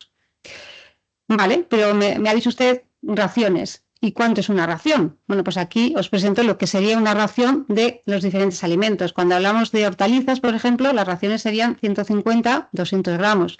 Cuando hablamos de frutas, pues suele ser una fruta, pero bueno, en algunos casos pues son entre 120 y 200 gramos. En patata, pues lo mismo, 150 o 200 gramos. Cereales, pues ahí veis si es pan o si es una pasta o arroz, si lo pesamos en seco, ¿qué sería una ración? Lo que serían las legumbres. Los frutos secos, que son 20 o 30 gramos, que suele ser un puñado. Si es carne, hablamos de 100, 125 gramos. Si es pescado, un poquito más, 125 o 150 gramos. Huevos, nos referimos generalmente a huevos medianos, que cuando los compráis pues tienen ese peso, entre 53 y 63 gramos. De consumos raciones de lácteos sería en vaso de leche, ¿vale? Y luego, pues si son raciones de queso, dependiendo si el queso es más curado, si es fresco, pues la ración varía. El yogur, que son 125 gramos, y una ración de aceite de oliva, que son 10 mililitros. Con esto, si tenemos más o menos esto en cuenta, pues nos hacemos bastante idea de lo que podemos comer, lo que deberíamos de comer. Además, lógicamente, tenemos que hacer ejercicio y esto también se contempla dentro de las recomendaciones de esta Agencia Española de Seguridad Alimentaria. Incluye el ejercicio en nuestra actividad regular, no hacerlo de forma esporádica, sino hacerlo diariamente, por lo menos 2 o 3 veces a la semana. Y luego, bueno, esto como recomendaciones generales, pero si yo ya tengo una persona que tiene una enfermedad de Fabry, ¿qué me aporta el consejo nutricional? Bueno, pues ya se ha dicho antes que es un trastorno, es una enfermedad hereditaria por depósito en los lisosomas que puede afectar a determinados órganos y que hemos visto que el tratamiento es un tratamiento enzimático sustitutivo mediante este tipo de chaperonas que lo que hacen es intentar mejorar la actividad de esa enzima si tenemos una cierta capacidad residual en esta enzima. Y por lo tanto el tratamiento nutricional es una parte que lo que intentamos hacer es sobre todo mejorar los síntomas que pueda tener la enfermedad. Por ejemplo, personas que tengan problemas gastrointestinales, que como ha explicado al principio de la charla la doctora Goicoechea, pues pueden aparecer en etapas iniciales, pues muchas veces la dieta, una dieta adecuada, una serie de consejos de dieta, pues pueden mejorar esos síntomas gastrointestinales, o si ya tenemos comorbilidades, tanto cardiovasculares, de daño del corazón, como renales, pues lógicamente la dieta pues también tiene un papel, como tiene papel pues el resto de fármacos que se pueden dar para aliviar síntomas de esta enfermedad. Respecto, por ejemplo, a recomendaciones en personas que tengan problemas gastrointestinales, que padezcan una enfermedad de Fabry, hemos dicho que generalmente se manifiestan por dolor abdominal, pueden tener náuseas, diarrea, sensación de saciedad precoz. En general, en estos casos lo que se recomienda es hacer una dieta baja en grasas, es decir, que la dieta no tenga una cantidad de grasa superior a lo habitual. Para eso deberemos de elegir pues dentro de esos alimentos que sean menos grasos, ¿vale? Y utilizar fuentes de grasas de calidad, por ejemplo, aceite de oliva, utilizar, por ejemplo, pescado azul si queremos, pero muchas veces la forma de cocinado es muy importante, ¿vale? No utilizaremos empanados, ni rebozados, ni fritos, sino intentaremos pues hacerlos a la plancha, al horno, hervidos, etcétera. De esta forma disminuimos la cantidad de grasa que nos aporte ese alimento. Además es importante fraccionar la dieta, ¿vale? Realizar comidas pequeñas repartidas a lo largo del día, no hacer 3 comidas, que mucha gente hace, desayuno, comida y cena, sino lo que decimos comidas intermedias, ¿vale? De esta forma muchas veces la tolerancia a la dieta es mejor. Comer en un ambiente tranquilo, despacio, masticar bien, ¿vale? Y como os decía, muy importante las técnicas de cocción, de culinarias, emplear, pues eso, plancha, horno, cocción y evitar, por ejemplo, pues eso, frituras, empanados, rebozados, que lo único que vamos a hacer es aumentar el aporte de grasa, el aumento de calorías, pero no son calorías que realmente nosotros queramos tomar. Si ya el paciente además tiene diarrea, pues bueno, pues muchas veces daremos recomendaciones de dieta astringente. Para eso vamos a disminuir en general la fibra dietética de la alimentación, lo que denominamos una dieta baja en residuos. En muchos casos son pacientes que pueden tener intolerancia a la lactosa, no porque sean una intolerancia primaria, es decir, que le falte la lactasa. Muchas veces esta intolerancia es porque el tránsito es tan rápido, como al tener la diarrea, que no da tiempo a que la lactosa de los alimentos que la llevan tenga contacto, un tiempo de contacto suficiente con la lactasa que está en la pared del intestino y de esta forma se degrade la lactosa, ¿vale? ¿Qué ocurre? Que si eso no se degrada, pues la lactosa va a pasar sin producirse el proceso de digestión en el intestino, va a llegar al colon y en el colon sí, las bacterias la van a fermentar y lo único que vamos a tener pues es pues mucha flatulencia, diarrea, etcétera, explosivo, etcétera. Entonces, en estos casos es mejor quitar la lactosa, por ejemplo, o recomendar, por ejemplo, que tomen alimentos sin lactosa, por ejemplo, leche sin lactosa, para ver si mejoran los síntomas. Es una forma de mejorar en algunos casos pacientes que tienen diarrea. Y luego, respecto a la fibra, si tenemos personas que tengan diarrea, pues generalmente pues hay que quitar la fibra que denominamos insoluble, que es una fibra que no se fermenta y que esa fibra tiene un efecto fundamentalmente de arrastre, ¿vale? Muchas veces, pues, sustituyendo ese tipo de fibra, pues por otros, dando algunos consejos, como por ejemplo, sustituir cereales integrales por cereales blancos, evitar tomar la fruta entera y cruda, pelarla, o utilizar determinados, por ejemplo, frutas, como puede ser el plátano o la manzana pelada, que sí que tienen a lo mejor tipos de fibra, pero son fibras solubles que sí se fermentan y en este caso sí que pueden servir de ayuda a la diarrea. Si una persona también tiene diarrea, pues vamos a evitar las legumbres o aconsejar que las pasen por el chino, que llamamos el colador o evitar verduras enteras, ¿vale? Estos son consejos que en general damos a todos los pacientes que tienen diarrea. ¿Qué ocurre en pacientes que tienen enfermedad renal? Bueno, pues el objetivo pues también será con la alimentación intentar proteger la función renal, controlar también la hipertensión, ayudar un poco a mejorar el control de estos pacientes. Control del sodio, habrá que restringir la sal de la dieta, ¿vale? Tampoco llegando a límites tremendos de que haga que el paciente no coma, porque no le gusta lo que come, porque entonces pasamos a que el paciente se desnutre, hay que tener cuidado con esto. Muchas veces restringir líquidos, eso ya lógicamente iremos de la mano del nefrólogo. El aporte de proteínas pues, será diferente en las diferentes fases de la enfermedad renal. En algunos casos, sobre todo si el paciente ya está en diálisis o tiene una diálisis peritoneal, inclusive podemos tener necesidades más aumentadas de proteína que en la población general. Y en algunos casos pues, también tendremos que reducir el fósforo y el potasio de la dieta, ¿vale? Para evitar pues, que este se acumule. Respecto al control de sodio, pues la dieta baja en sodio, pues hay que reducir la sal al cocinar, evitar utilizar el salero en la mesa. Muchas veces se puede sustituir la sal por hierbas o especias que sirven para saborizar y esto pues, nos puede hacer una sustitución de la sal. Por supuesto que hay que preferir alimentos que sean frescos o congelados en lugar de alimentos que estén enlatados o procesados, que tienen una gran cantidad de sal. Y hay que evitar alimentos precocinados, embutidos, ahumados, por supuesto en salazón, quesos sobre todo curados, caldos, salsas preparadas. Todo este tipo de alimentos generalmente tienen una cantidad de sal muy alta y eso no es recomendable. Y ojo con la sal sin sodio, ¿vale? Porque muchas veces se sustituye el sodio por el potasio y en pacientes con enfermedad renal esto no es bueno. Respecto a las proteínas, bueno, tenemos que ajustar las necesidades de proteínas a la situación del riñón. En fases iniciales de la enfermedad renal, generalmente pues no será necesario hacer una restricción proteica en la dieta, dar las recomendaciones de la población general.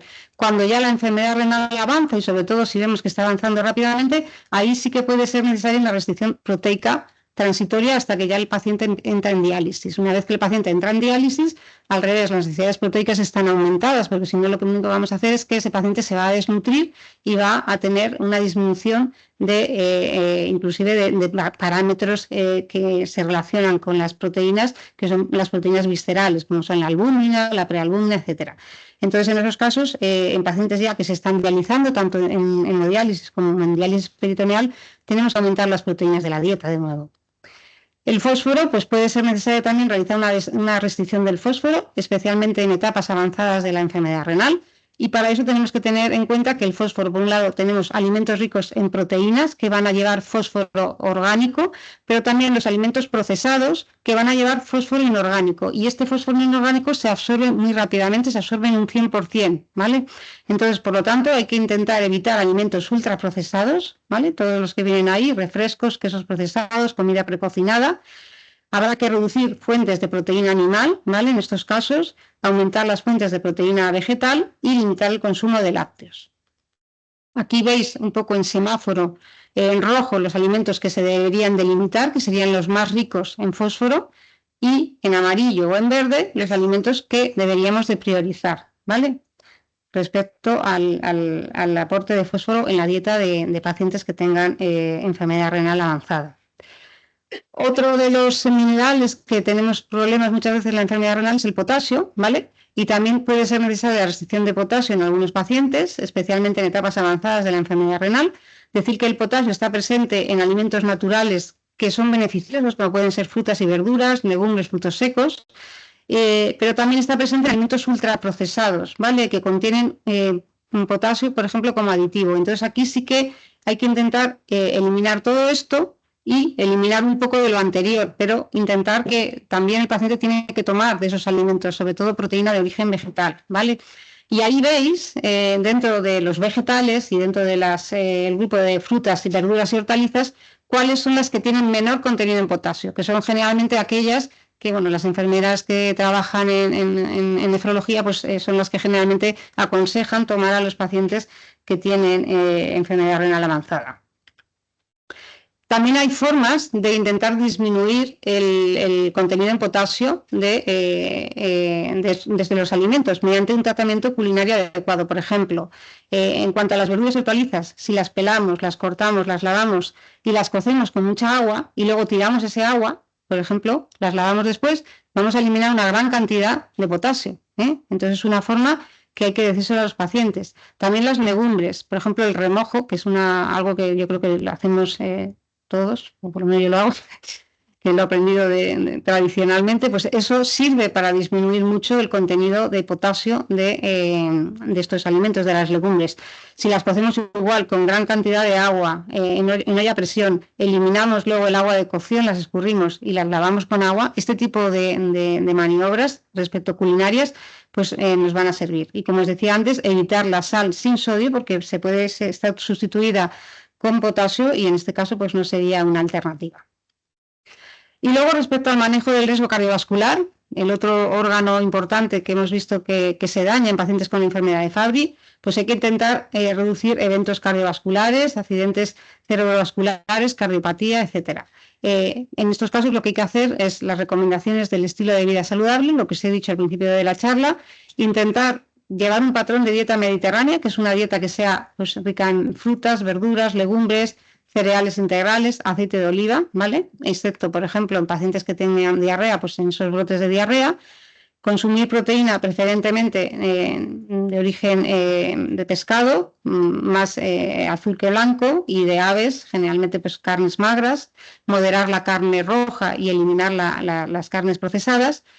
Una buena hidratación con una ingesta de agua pues, adecuada, pues más de 1,5 litros al día en general, salvo que tengamos que hacer restricción por enfermedad renal o edemas, etcétera, y evitar consumo de alcohol y reducir al máximo el consumo de azúcares refinados, bollería industrial, como os he dicho, pues deberíamos de tener un consumo esporádico, ¿no? Y ya como conclusiones, pues decir que el rol de la nutrición, en este caso el tratamiento nutricional, es un pilar en el tratamiento del soporte de la enfermedad de Fabry, pero no como tratamiento primero de la enfermedad, sino para mejorar la calidad de vida del paciente, por ejemplo, con alivio de síntomas digestivos y también como prevención para controlar posibles comorbilidades que vamos a tener a lo largo de la vida, como pueden ser afectación del riñón o afectación cardiovascular. Que la dieta, por lo tanto, es una herramienta, nunca debe ser una restricción, ¿vale? Lo tenemos que ver mejor como una ayuda, debemos de ser flexibles, adaptarnos un poco a las características de los pacientes, a los que los pacientes están acostumbrados a comer, con un enfoque individualizado y siempre guiarles, ¿vale?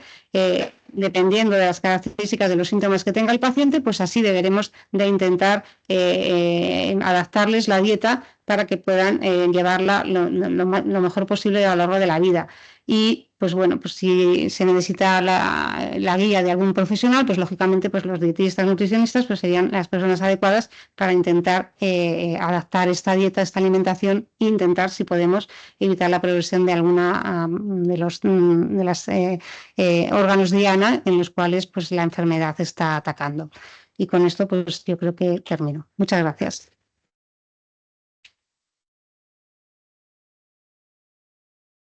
Muchas gracias. Y bueno, yo creo que si alguno de vosotros quiere preguntarnos a alguna de nosotras alguna cosa, os oímos aquí, os preguntáis. No sé si por el chat pueden preguntar. ¿Por aquí podemos ver las preguntas? ¿Sí? Bueno, sí. Yo quería hacer. Sí, adelante. No habéis hablado de la afectación neurológica. ¿En qué afecta? Bueno, puede haber afectación neurológica porque puede haber acumulación de GB3, sobre todo alteración de la sustancia blanca. Y esto puede llevar a ictus tempranos. Es uno de los síntomas que puede dar, ¿no? De pacientes jóvenes que han tenido ictus, bueno, y que no tienen factores de riesgo cardiovascular, siempre hay que hacer un screening Fabry. Bueno, no hemos hablado de la afectación neurológica porque teníamos un tiempo limitado, pero es verdad que nosotros también estamos en coordinación con neurología y que en todos los pacientes pues tienen una valoración neurológica igual que auditiva. No es tan frecuente, ni muchísimo menos, como la afectación renal y la afectación cardíaca, pero sí hay casos de jóvenes con ictus en edad temprana que se les ha diagnosticado Fabry y puede afectar. Ya digo que es mucho menos frecuente que, por ejemplo, gente en diálisis o gente con hipertrofia ventricular izquierda.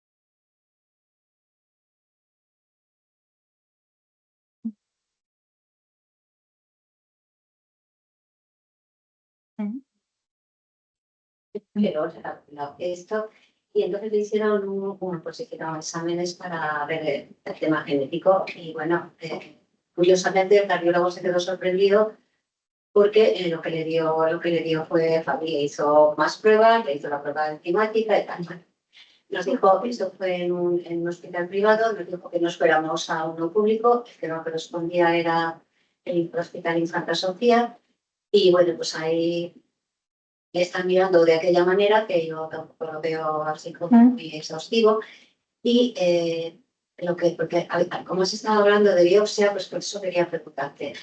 El último día que tuvimos una consulta, no sabemos nada de él, no sabemos si le seguirá llamando, si no, porque fue una situación muy extraña. Nos dijo que había estado hablando con unos cardiólogos, estos genéticos, como, bueno, no, hereditarios, como Cardiopatías familiares. Familiares, sí, que no es lo mismo, sí. Muy común. Sí. A él, después de, me digo muy pronto, después de 9 meses o así, le aprobaron la medicación, las pastillas. Y entonces, pues, en el mes de junio nos dijo que había estado hablando con unos cardiólogos de Costa de Hierro y que, pues, que a lo mejor la enfermedad que él tenía de corazón, la miocardiopatía, no era por Fabry. Y que si no era por Fabry, era la única forma de verlo, era haciéndole una biopsia. Y si no estaba afectado, pues que le quitarían el tratamiento. Cuando es evidente que las pruebas, o al menos así yo lo pienso, la analítica dio alterada y la enzima, francamente, que casi ni la tiene. Yo miré poquito. Y bueno, pues ahí nos preocupamos. Yeah. Porque, ¿qué es lo que quería preguntarte? ¿La biopsia es un indicativo para considerar que no es Fabry y que le pueden quitar el tratamiento? ¿O es un indicativo para ver en qué grado de aceptación está o no está, independientemente de que tenga o no Fabry el corazón? Eso es lo que te explica.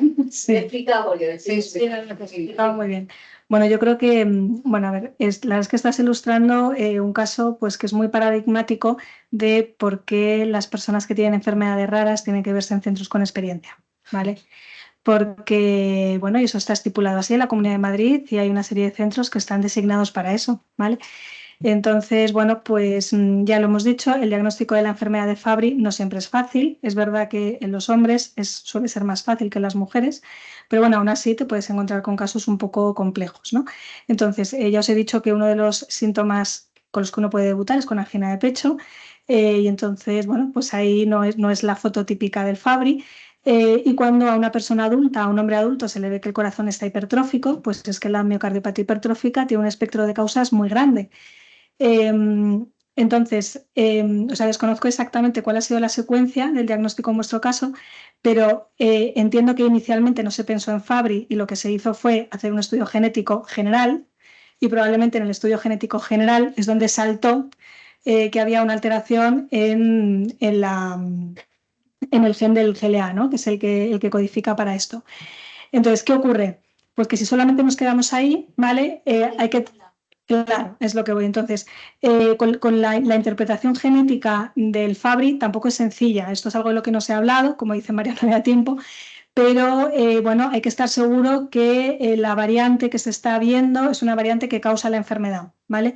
Hay otras veces que se identifican alteraciones que no son claramente causales y esto se ha visto. Hay gente a la que se le ha diagnosticado un Fabry hace años pensando que tenía una alteración genética que luego se ha visto que es benigna y que no tiene Fabry, ¿vale? Y esto es muy importante, hay que clasificar correctamente la alteración. Entonces, es verdad que en un varón, que es ahí donde yo me pierdo un poco, con lo que os han explicado, pues no tendría que haber tanta duda, porque el varón que está afectado por Fabry tiene que tener afectada la actividad enzimática y tiene que tener elevados los niveles del ISO-GB3. Entonces, independientemente de que tú seas capaz de detectar cuál es la mutación o no, ¿vale? Que si no eres capaz de detectarlo o tienes dudas, pues hay que obviamente indagar y ir a por ella, pero si tiene una reducción enzimática indicativa de Fabry, tiene Fabry. Eso es así, ¿vale? Entonces, claro, eso ya no lo sé. Si os han recomendado una biopsia, puede...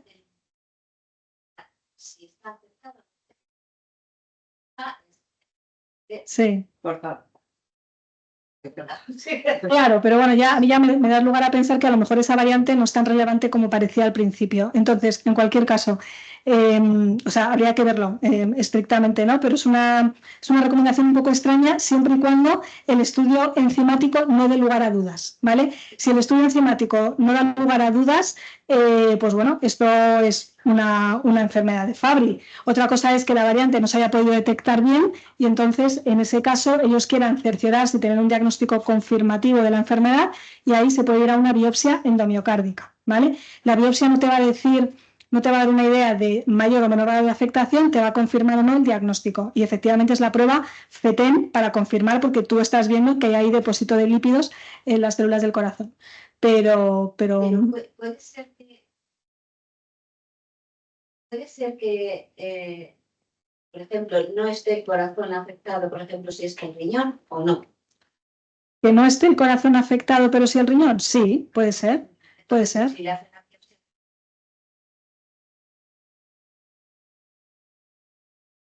darle una medicación si no es necesario. Claro, o sea, yo entiendo que ellos, o sea, que su cardiólogo debe de tener dudas del diagnóstico por algún motivo que a mí se me escapa. No.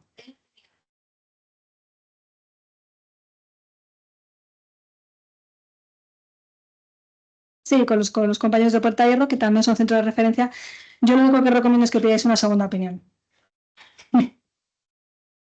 Y Con eso yo recomiendo que pidáis una segunda opinión y con los papeles ya.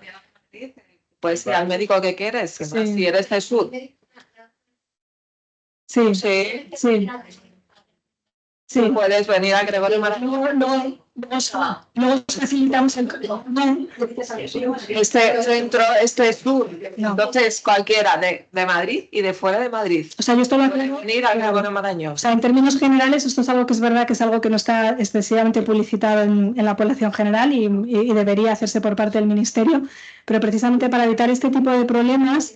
Yo puedo decir Sí. la unidad de cualquiera. No, vamos a ver. La única que No. cualquiera. Todas las personas, o sea, dejadme que os lo explique, porque esto es importante. O sea, el Ministerio hace ya unos años inició un programa que se llama Programa CESUR, ¿vale? Eso quiere decir que son centros de referencia del Sistema Nacional de Salud, que son centros que se auditan con unos criterios muy estrictos, ¿vale? Que pasará una auditoría muy importante para certificar que es un centro de referencia y de excelencia en determinadas patologías. Hay muchas, ¿vale? Se han estipulado una serie de patologías que se considera que por su rareza o por sus características necesitan ser concentradas en determinados centros. Y todas las comunidades autónomas tienen centros designados, ¿vale? En el caso concreto de la enfermedad de Fabry, ¿vale? Es verdad que no hay un centro CESUR específico de enfermedad de Fabry, pero especialistas que ven a pacientes con Fabry pertenecen a diferentes centros CESUR. Puede ser un centro de patología glomerular, como es el caso de Marian, puede ser un caso como el mío, que es un centro de enfermedades genéticas del corazón, que el Fabry es una enfermedad genética del corazón, ¿vale? Y eso está designado así. Entonces, todo ciudadano español tiene derecho a ser visto en un centro CESUR. Todos, ¿vale? Todos. Entonces, los cauces habitualmente es verdad que es farragoso y que es complicado, que no está bien explicado a la gente y además hay veces que ponen pegas, ¿vale? Y eso es algo de lo que la gente que trabajamos en los CESURes hemos protestado enérgicamente al Ministerio porque sabemos que a veces no os lo ponen fácil, ¿vale? Pero en teoría, desde tu centro de referencia, o sea, tu hospital, si tú dices yo quiero que me vean en un centro CESUR y quiero que ese centro sea el Gregorio Marañón, te tienen que iniciar los trámites para hacerlo, ¿vale? Y si no, y termino con esto, en la Comunidad de Madrid, ¿vale? Los pacientes de la Comunidad de Madrid tienen una vía muy fácil porque los centros CESURes tienen un contacto, un correo corporativo al cual los pacientes se pueden dirigir directamente y se contacta con ellos y se les genera todo el procedimiento para darles una cita. La página web de Gregorio, tú pones CESUR de patología glomerular o de cardiopatías y te salen los facultativos y te sale el correo, ¿vale? De todas formas, desde tu centro de referencia, que es el Hospital Infanta Sofía, se hace una canalización, o bien a nefrología o bien a cardiología en este caso, y canalización viene como CESUR y te tienen que admitir aquí. de sur, ¿verdad? Sí, Y- pero bueno, luego si no, pues hombre, en este caso que es muy concreto, luego te facilitamos el correo corporativo. Sí, está en la página web, pero te lo facilitamos. Vale, y nosotros te citamos, aunque no tengas. Vale. No sé si hay alguna otra pregunta, porque si no vamos a. Sí, vamos. Sí, Tenía algunas, pero cortitas. cortitas. Ya. Vamos un poco mal de tiempo, pero bueno, merece la pena. Yo que sé, ya esta se acumula en las células de los órganos, ¿no? Pues la pregunta es, ¿eso solo pasa en los órganos o digamos que las personas que tenemos una propensión a, o sea, a acumular grasa o engordar en general o no, pero no tiene nada que ver? Vale. Sí, Quería saber. no, estáis todos muy delgados. Luego, a mí me empezó a encontrarme que a veces vas a un médico que no es el tuyo y te preguntan por lo típico de saber tu vida y milagros, entonces les dices que tienes Fabry y no tienen ni idea. Entonces la pregunta es, ¿cómo hay que transmitirles a esos médicos que no les ha pasado nunca, no conocen el tema, pues para que sepan realmente de qué va eso? O sea, que les tengo que contar. Hombre, yo creo que es labor del facultativo. Bueno, ya. O sea, evidentemente hay muchas enfermedades raras. Yo tampoco me sé todas las enfermedades raras, es claro. O sea, un médico, o sea, porque yo, si me hablas de otras enfermedades raras que no afectan el riñón, pero también, o sea, ahora tenemos medios para saber. Pero bueno, si tú le tienes que explicar que es un trastorno genético en el cual pues acumulan glucosfingolípidos, o sea, que es el nombre de las grasas, o sea, grasas complejas y que se acumulan en órganos por una mutación y que falta una enzima y ya está. Y que afecta fundamentalmente de forma sistémica. No que se lo estudie, pero vamos a ver que todos tenemos ahora medios, o sea que no hay que irse a la biblioteca. Entonces yo creo que si a mí un paciente viene y me dice que tiene la enfermedad de Gaucher y yo no sé lo que es, pues ya me encargo yo de ver lo que es. Creo que es obligación del facultativo, pero bueno, si tú se lo quieres explicar así, seguro que tú sabrás más que He él. visto la tesitura de Sí. Ya, pero vamos, que creo que es obligación de nosotros de saber, evidentemente no saber todo, porque ya te digo que hay 3.000 enfermedades raras y no nos vamos a saber, porque hay algunas enfermedades que afectan a 3 pacientes en España, entonces no nos vamos a saber lo que es, pero sí que cuando tienes un paciente que tú vas a ver que tiene una enfermedad o un tratamiento que desconoces, pues lo lógico es que te informes. Y el tema era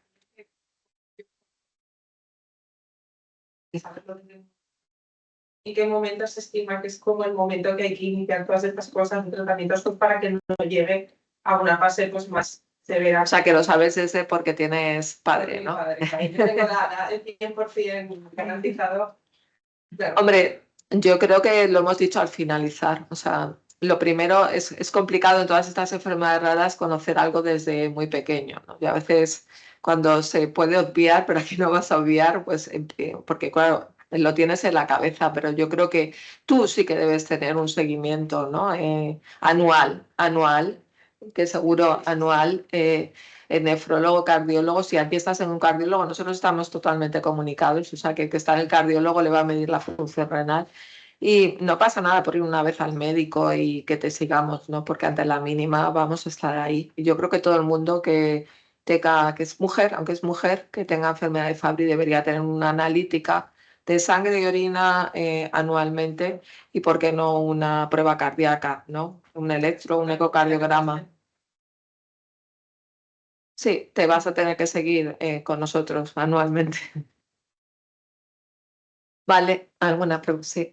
La sustancia blanca se va, digamos, depositando más y más y más tóxico. ¿Qué es lo que ocurre? Puedes tener una falta de cognición o es que como no habéis a ningún neurólogo. Ya. Sí, esto nos lo vamos a tener que apuntar para el año que viene, Mariana. Poner un neurólogo. Sí, yo también lo pensé. No, nada. Bueno, que nada, no somos los expertos, pero sí, efectivamente, o sea, es lo que ha comentado Marian, ¿no? O sea, tienes una fase en la que puedes tener depósito en sustancia blanca, los pacientes tienen más riesgo de tener ictus, ¿vale? Yo recuerdo algunos casos muy dramáticos que desgraciadamente ya han fallecido, mujeres, por cierto. en este hospital.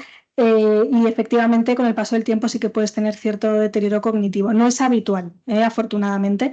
Y bueno, luego también está toda la parte de afectación periférica, ¿vale? Que los pacientes con Fabry también pueden tener neuropatía periférica y que a veces es tremendamente invalidante.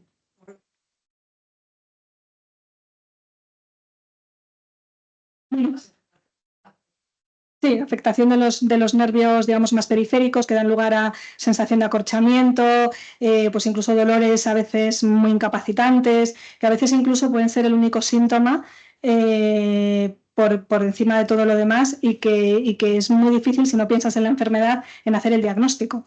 Entonces, bueno, pues tenéis aquí una paciente que de hecho dice que lo sufre. También es verdad que es una de las partes que con el tratamiento van mejor, que los pacientes, sí.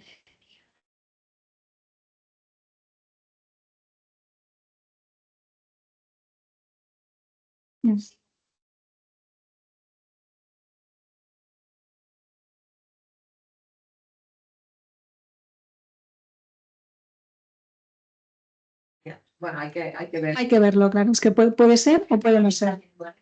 Hay que ver. Sí, sí, sí. Sí. ¿Tenéis algún tipo de visibilidad de cómo está evolucionando el tratamiento de la enfermedad? O sea, hay equipos por ahí trabajando y estudiando más, sacando nuevas medicaciones. Ahí hemos hablado del tratamiento enzimático por vía intravenosa, que es el que me ponen a mí. Se pongo también el de pastillas. Yo no tengo ningún problema en eso porque me tiene perfectamente informado, ¿no? Pero sí, un poco sí que me preocupa o me gustaría saber si se prevé que algún día esto se quede en una enfermedad de estas incurables, pero que se controla con pastillas más o menos distintas de las que hay ahora mismo. Sí, tenéis visibilidad, pues nada. Y de hecho, una pregunta que está haciendo él, más o menos lo mismo, es ¿cómo se sabe, por ejemplo, si las pastillas están surtiendo efecto o no? Sí, solo contra nichos. Eso sí que te puedo decir. ¿Y cómo lo controlan? Hombre, todo hay que controlarlo siguiendo. Y entonces me dirás, a veces es difícil porque es una enfermedad que progresa, ¿no?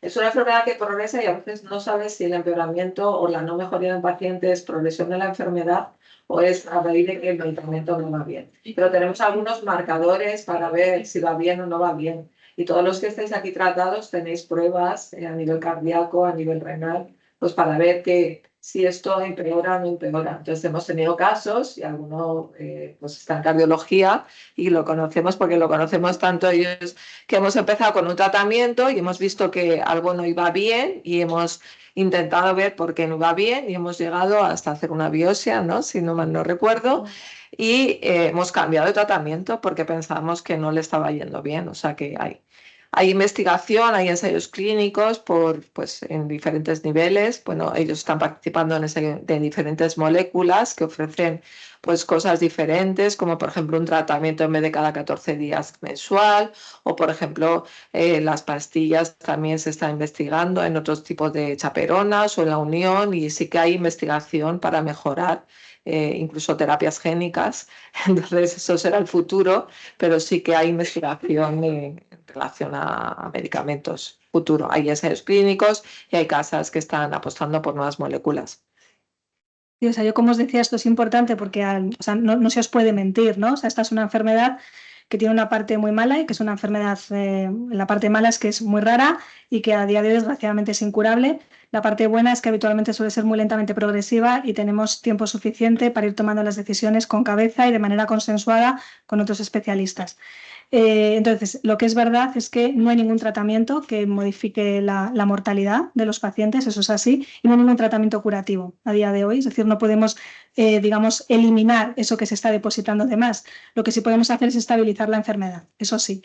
Y en esa línea, pues se está haciendo mucha investigación y, bueno, pues probablemente el futuro, pues como dice Marian, sea la terapia génica y ojalá pues se llegue a conseguir una manera de ¿no? de reconvertir esto para eliminar los depósitos. Por eso lo más importante es hacer una detección precoz, porque cuanto antes empieces a tratar, menos depósito hay, pues más fácil es que el tratamiento sea efectivo durante muchos años, ¿no? En el corazón, por ejemplo, sabemos, aunque tratamos a todos los pacientes, pero sabemos que cuando ya hay cicatrices muy extensas en el corazón, como esa imagen que os he enseñado, pues ahí ya sabemos que el tratamiento no es tan eficaz.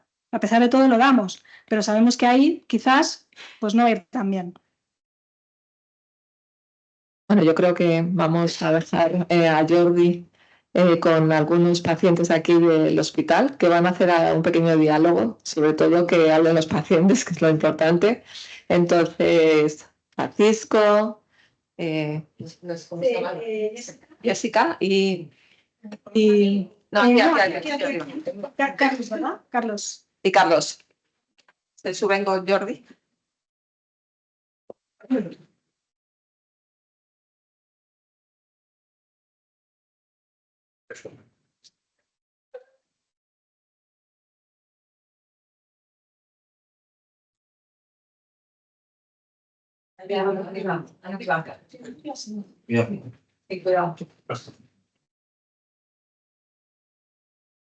Bueno, muchas gracias y enhorabuena a la mesa anterior. Me ha encantado porque y es verdad que la enfermedad de Fabry es multisistémica y podríamos hablar con diferentes especialistas y no acabaríamos.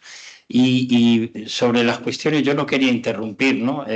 Pero es verdad que sobre las cuestiones que tenéis, la asociación que yo represento como director de la asociación MPS lisosomales, llevamos todo el conjunto de las enfermedades lisosomales y quien está en la asociación lo sabe, ¿no? Intentamos dar herramientas, información y poder ayudar de tú a tú al paciente con cada situación que tiene. Cada paciente es diferente, o sea, que esto a veces a uno le va bien una medicación, a otro otra, o sea, compartimos la información, pero lo importante es que el profesional os lleve bien y os sigan bien, ¿no? Y también tenemos herramientas pues para ayudaros por si en un hospital no estáis contentos, buscar la manera de que os lleve un CESUR o un centro donde tienen experiencia como es este hospital, que es un gran equipazo, ¿no? Y que siempre están conocedores de la información.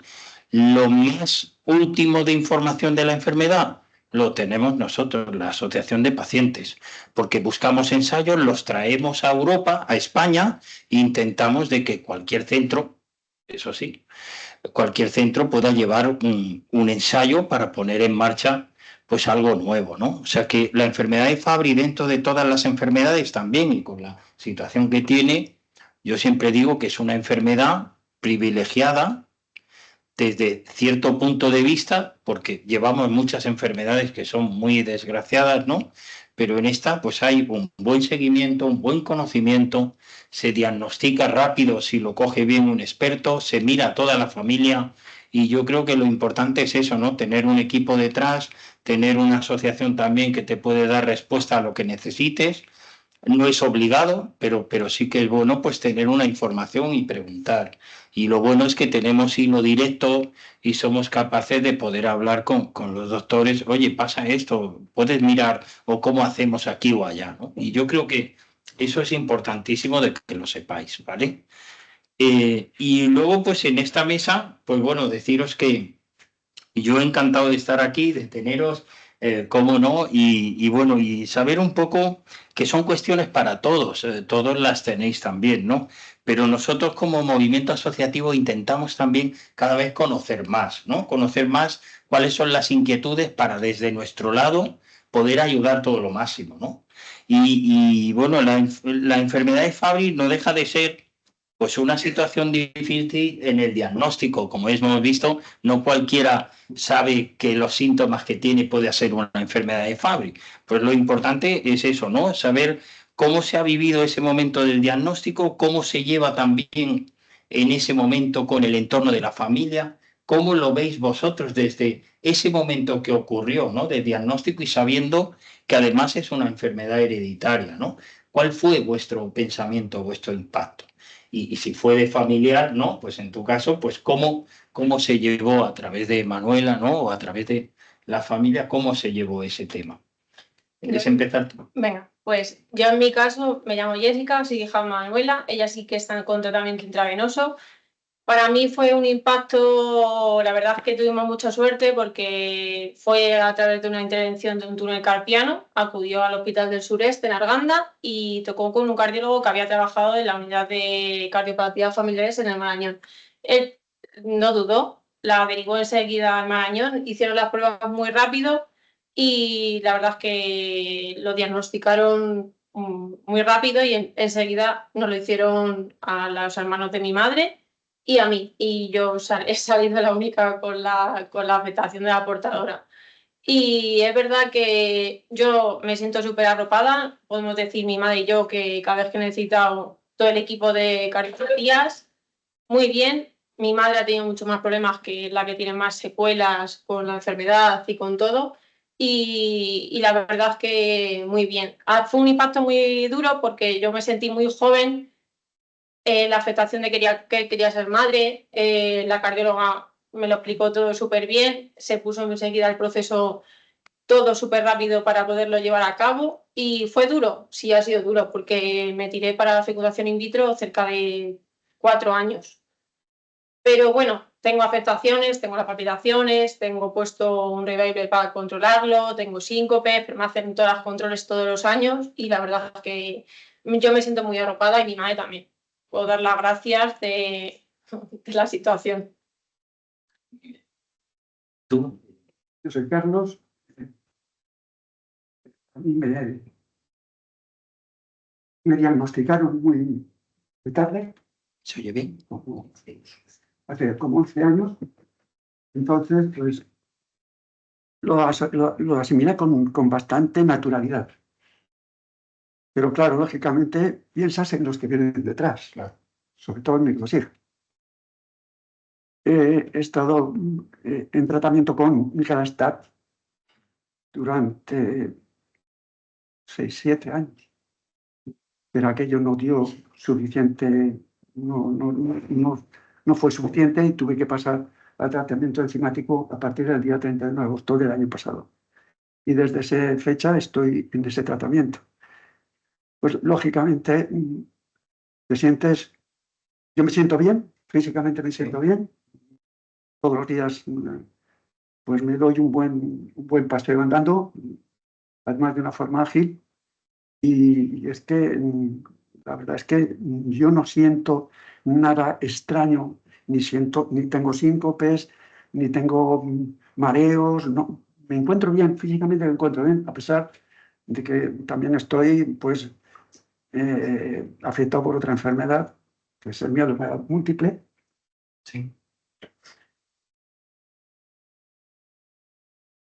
Y otras cosas también puedo decir. Estás bien, estás muy bien. Pero vamos, que me encuentro bien, ¿no? Claro que sí, a seguir adelante. Muy bien.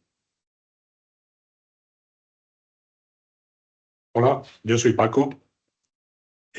Mi historia empieza en el 2011. Se me empieza a deteriorar el corazón y me hacen me ponen unos muelles, un cateterismo, y bueno, pues sigo para adelante. La cuestión es que las pruebas pues tardaron porque había indicios de que algo no iba bien, pero no se sabía. Se buscaba, pero no se encontraba la enfermedad. Pero bueno, finalmente en el 14 ya al parecer ya se detectó y lo que aceleró todo fue que me paré al lado del ascensor. Eso puso en marcha todos los resortes y a partir de entonces, bueno, pues un marcapasos, ahora un desfibrilador y muy bien vigilado por el equipo. Me van pasando de mano en mano, pero a cuál mejor. Y bueno, ahí estamos, aguantando. Y la última etapa, pues acabo de empezar la diálisis peritoneal. Y bueno, ahí estoy. No puedo decir que sea una maravilla, pero es la solución que hay ahora. O sea que hay que tirar para adelante. Claro que sí. Nada, en marcha estamos. Siempre positivo, ¿eh? Muy bien. Claro que sí. Bueno, y en el caso de la herencia que hablamos, ¿cómo se ha trasladado al conjunto de la familia? Cuando vosotros, en esa situación, nosotros como asociación lo planteamos y miramos la fórmula correcta para ayudar, ¿no?, a todo y que mejor de los propios pacientes, ¿no? Y en vuestro caso, o sea, tú has explicado algo, ¿no?, antes, pero bueno, ¿quieres añadir alguna cosa más? Sí, nosotros, mi madre tiene 2 hermanos, ellos salieron negativos, pero se sometió, mi madre no tiene padres, entonces no se pudieron realizar por saber de dónde podía venir, pero ellos no salieron ninguno portadores, excepto yo y toda la familia de padre, madre, primos y tal, todos hicieron, quien se quiso someter, se le dieron una oportunidad a todos, lo hicieron y solo creo que solo 2 o 1, ¿no? Bueno, pensábamos que al final sí había sido. Y la verdad que, bueno, pues en conjunto, pues bueno, pues es lo que decía mis tíos, en este caso no tenían hijos, ellos le decían, joder, qué pena que hayas tenido que ser tú la única sobrina y que tenga la afectación, pero bueno, pues es una suerte, yo lo hablo por mi caso, que fue una suerte todo el conjunto, cúmulo de todo, que mi madre tocó en las manos, que no fallaron.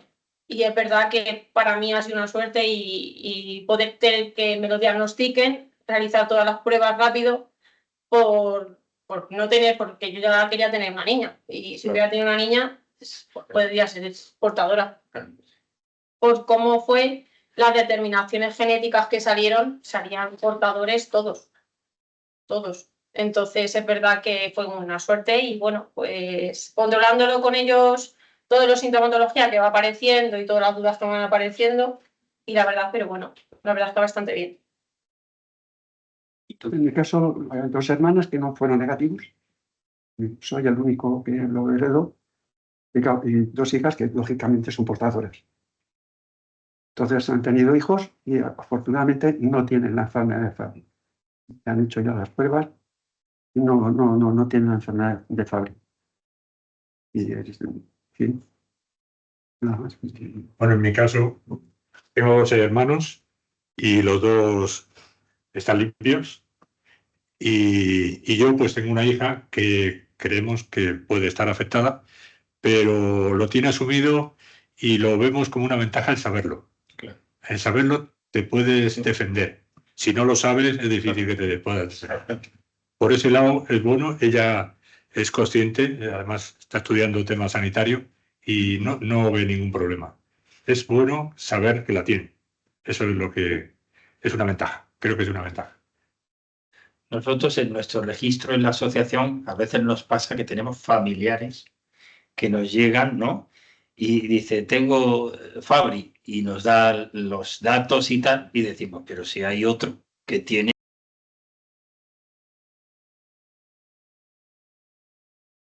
Y resulta que sí, son familia, ¿no? Lo importante es eso, ¿no? El ayudarse también, porque al ser una enfermedad hereditaria, nosotros siempre lo decimos, hay que decirlo. O sea, yo tengo esto, me ha pasado a mí, yo quiero que toda la familia sepa que acudamos lo antes posible a conocer lo que hay, ¿no? Porque, bueno, lo llevamos, ¿no? Y hay que mirar la manera de decirlo, ¿no? Yo creo que es una de las cosas importantes, ¿no?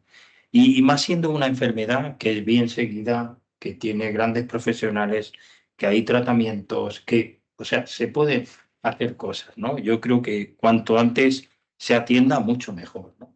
Y también tenemos pacientes que tienen sintomatología, que por la sintomatología